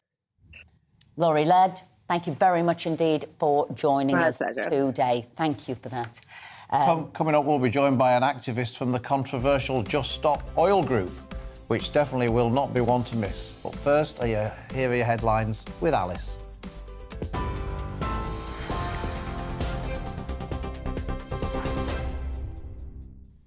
It's 11:30. I'm Alice Porter in the GB newsroom. Northern Ireland is on course for a pre-Christmas snap election as the deadline to restore the government at Stormont passed overnight. There's been no fully functioning devolved government since February. The Northern Ireland Secretary, Chris Heaton-Harris, will now call for an election to be held within 12 weeks. He's expected to lay out his plan later today. The DUP is blocking the restoration of power sharing in its protest against the Northern Ireland Protocol. Peter Kyle is the Shadow Secretary of State for Northern Ireland and says the last 6 months there hasn't been enough focus on providing stability in Stormont. Things have got quite dysfunctional because, unfortunately, in the 6 months that we have had since the last set of elections, we've had 3 Prime Ministers, 3 Secretaries of State for Northern Ireland and no negotiations or progress on the protocol. So all of the fundamentals that underpin peace, prosperity and progress in Northern Ireland just haven't been there. And also a crucial relationship that we don't talk enough about is the relationship between the Irish government and the UK government, which has reached an all-time low in recent months. Billionaire Elon Musk has completed his takeover of Twitter and has ousted its top 3 executives. Mr. Musk says he was acquiring the platform because he believed it was important to have a space where a wide range of beliefs can be debated in a healthy manner. The deal was valued at £38 billion. The Prime Minister is being criticised after Downing Street said he won't be attending the COP27 climate summit in Egypt next month. Labour said the decision suggested the government wasn't taking the climate crisis seriously enough. Alok Sharma will be representing the UK at the meeting. The PM is being urged to go further on his windfall tax as oil and gas giants see profits soar. Downing Street say nothing is off the table ahead of Jeremy Hunt's autumn budget on November the 17th. TV, online and DAB Plus radio, this is GB News.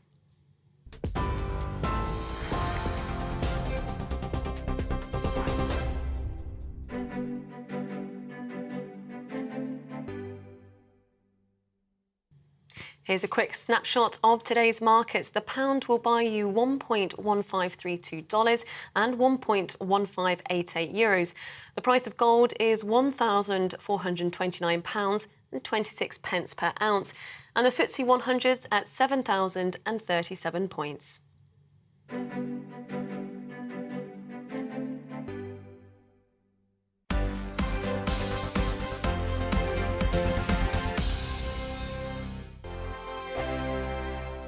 Weekday afternoons on GB News, we've got the whole of the UK covered. From 12 to 3, it's GB News Day with me, Mark Longhurst. And me, Gloria Di Piero. You'll get the very latest on everything that's been going on across our great nation. And from 3 till 6, watch out for GB News Live with me, Patrick Christys. I'm not here to mess around. With all the biggest topics and guests, you will always be up to date. GB News Day and GB News Live from 12 p.m. Only on GB News. The People's Channel, Britain's news channel. Hi there, it's Stephen and Anne. At breakfast from 6 a.m, you'll always be caught up with everything you need to know, the latest headlines, opinions and debates. We'll bring you the good news and the bad, but most of all, we're here for you. Remember, send in your views and let us know what you would like us to talk about. That's because we're your news channel. And every morning at 6 a.m, it's breakfast on GB News.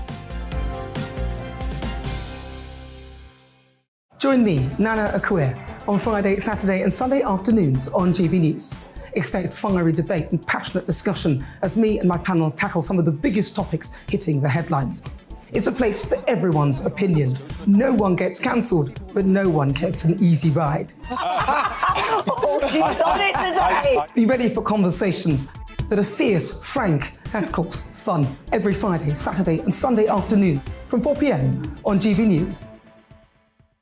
On Mark Dolan tonight, we have a simple plan, which is to inform, stimulate and entertain in equal measure. It's all about getting your opinions on the national television airwaves. I love my viewer emails, mark@gbnews.uk.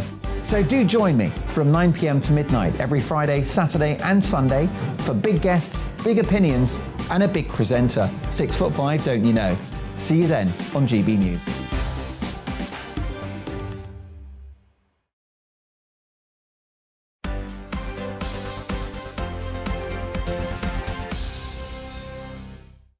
Welcome back. Some more of your views here. Keith said, we don't need fracking.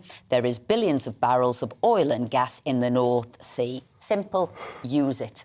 It's lots of comments about fracking, actually, on both sides of the fence. Phil said, I think we should be fracking because we need to be less reliant on imports.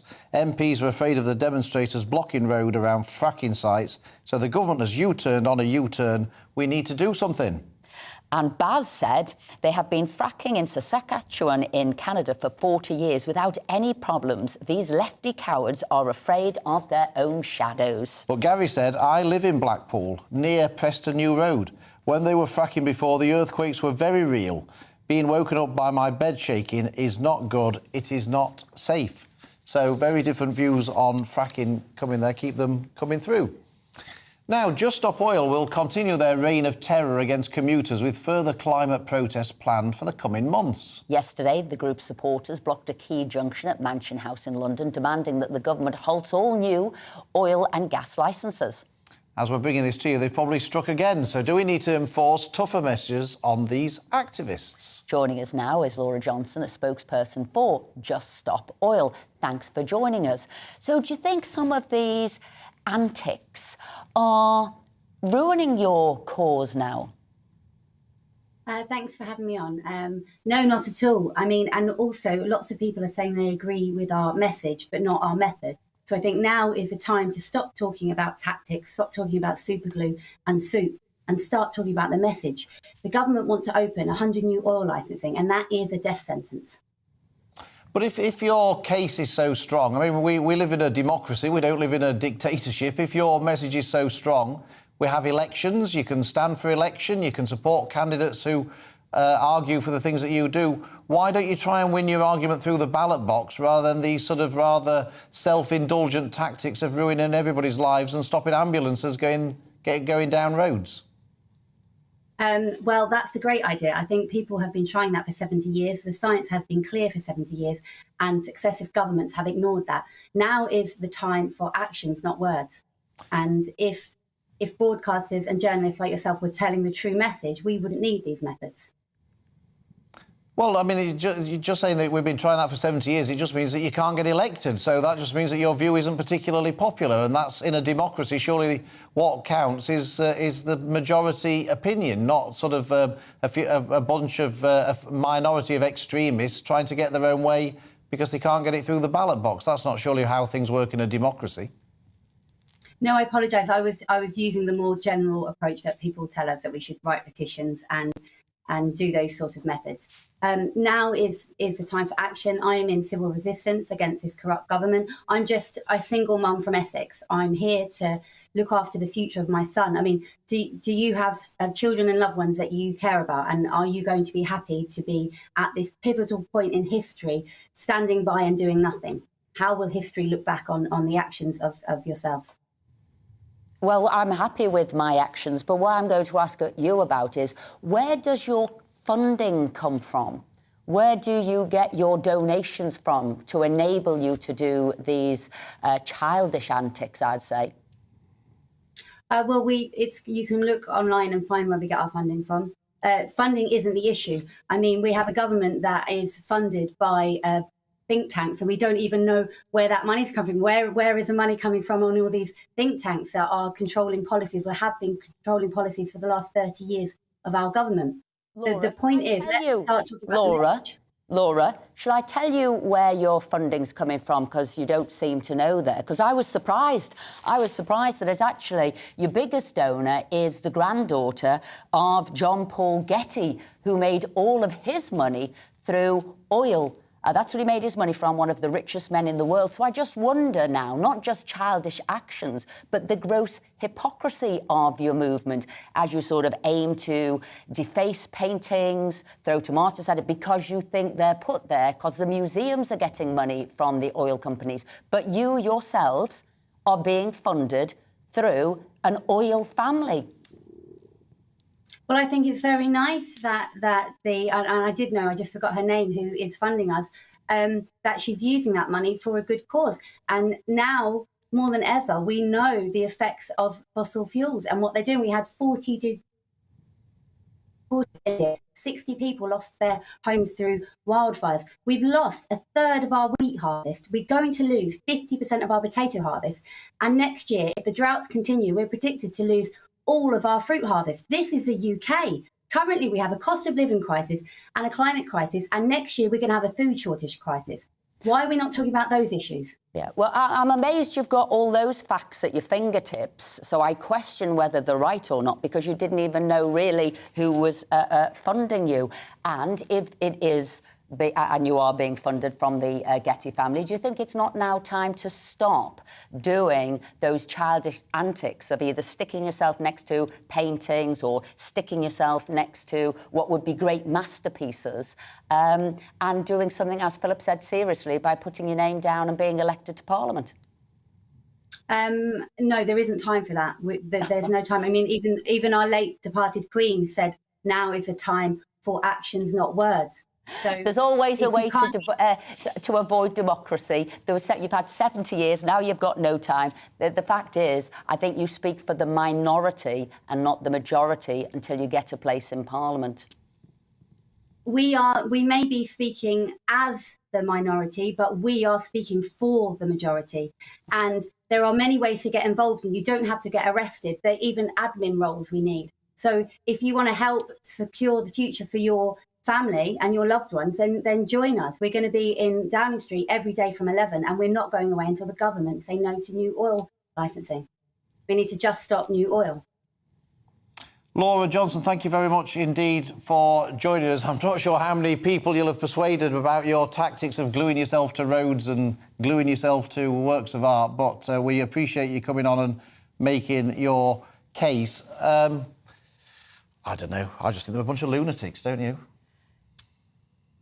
I think they've lost their message completely, and whilst before I thought they were childish, I think now where I've seen where the money comes from, I do see it as rank hypocrisy also.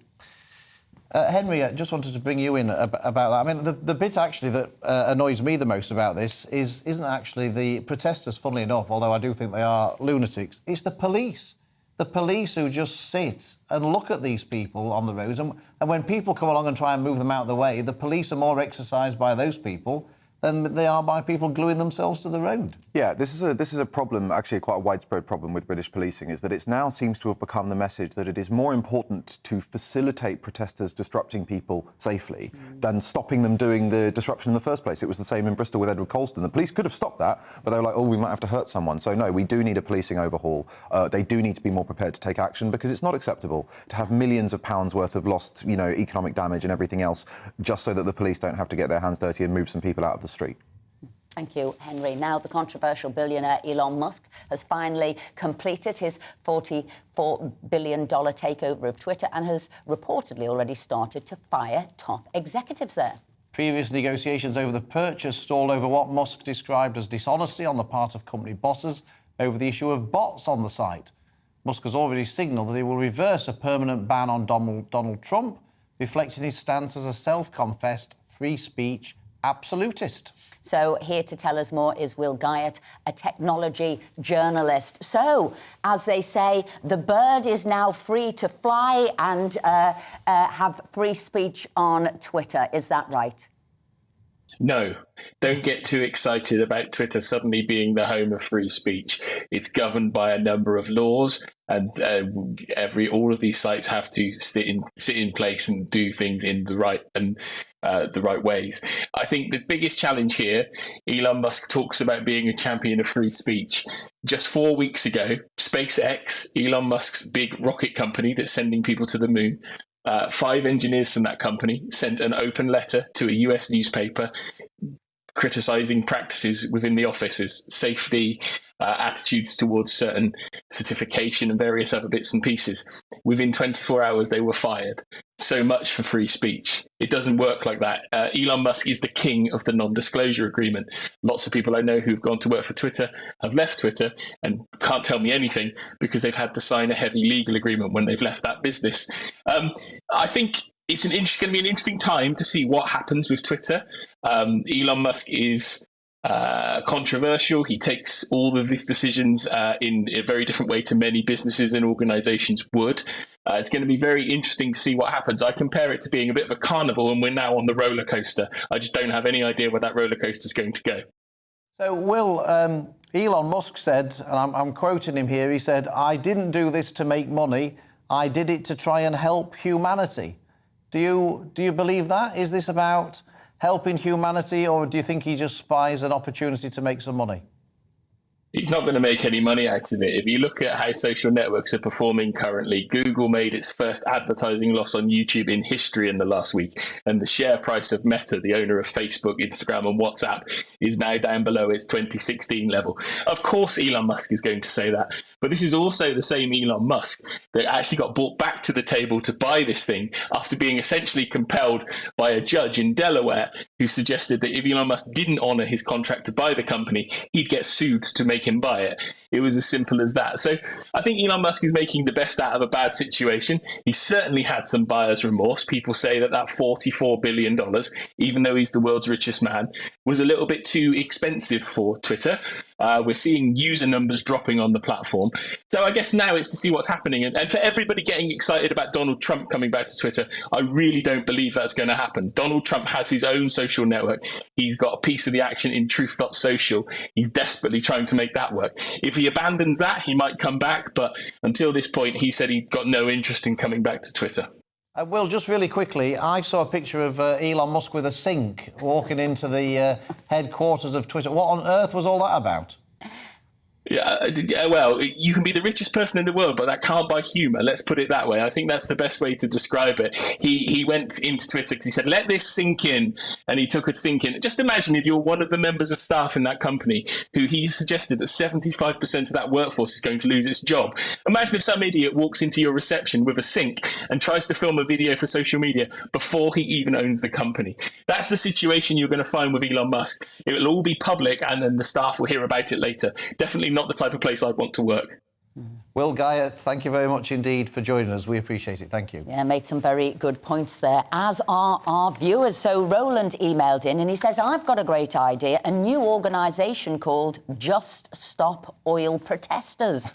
We want the police to do the job now, not sometime in the future. There are plenty of laws that apply, but they're choosing not to use them. Who gave them that discretion? Come on, police, do your job.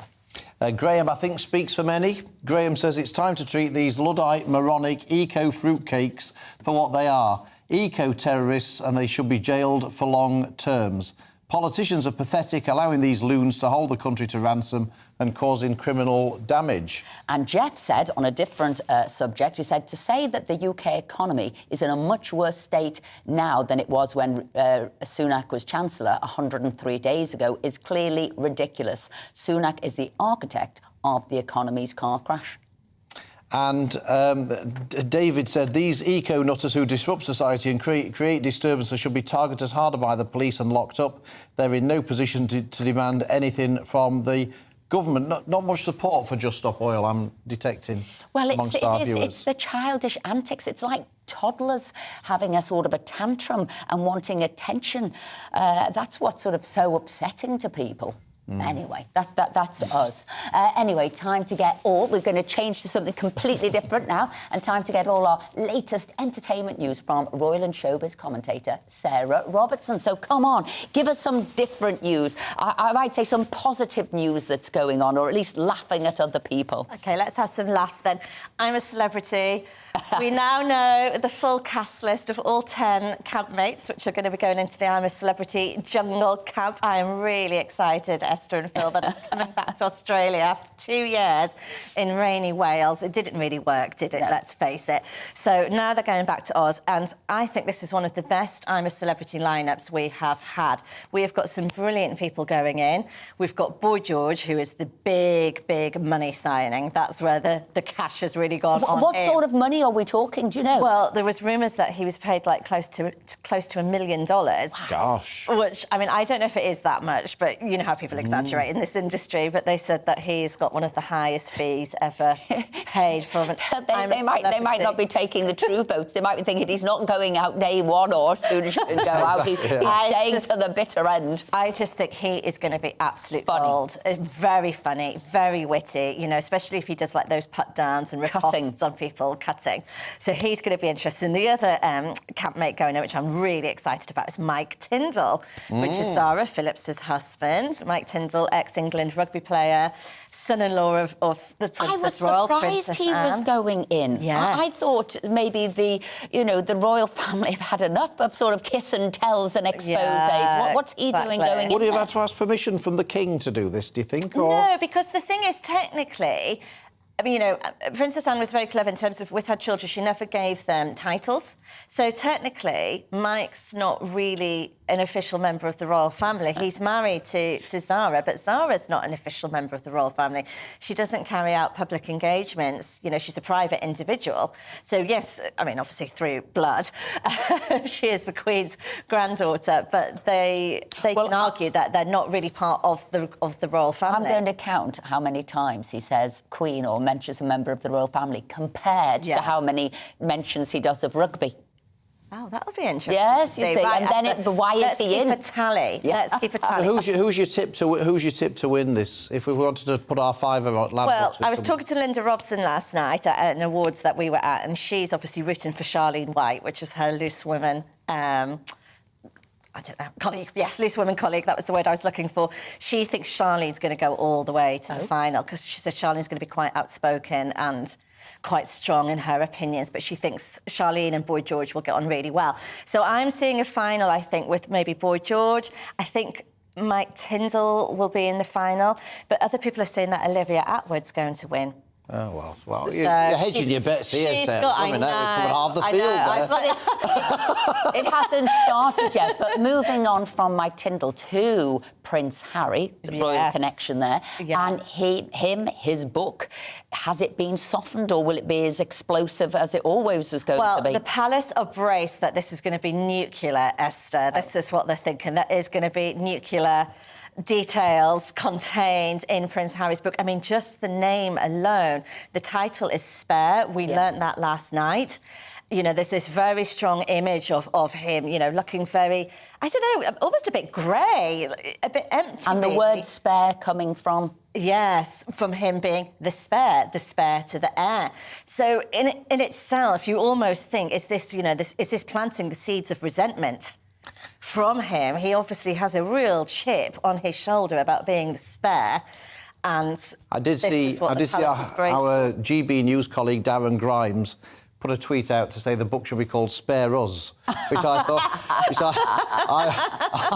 I rather liked. I think would have been more popular with the. I mean, it's going to be a massive seller, though, isn't it? This huge. It's going on sale. It's £28, £20 for the audio. Prince Harry's actually recording the audio, so that in itself will be so popular because people will want to hear him, you know, speak his own words, speak his truth, as Meghan will probably call it.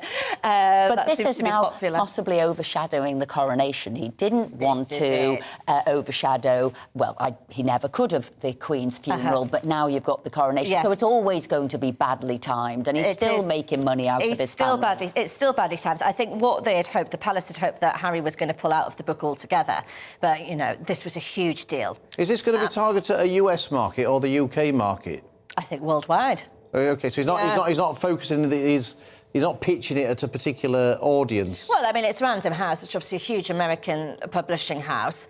You know, the ghostwriter who's writing it is an American Pulitzer Prize-winning journalist who he's chosen to write the story for him. Who wrote Agassiz book, and it's meant to be very similar to Agassiz's book. Obviously, not the same story. And the cover was very similar. But what they have said is that it's been toned down. So some of the passages that were, you know, very, very strong and controversial, they've been softened slightly.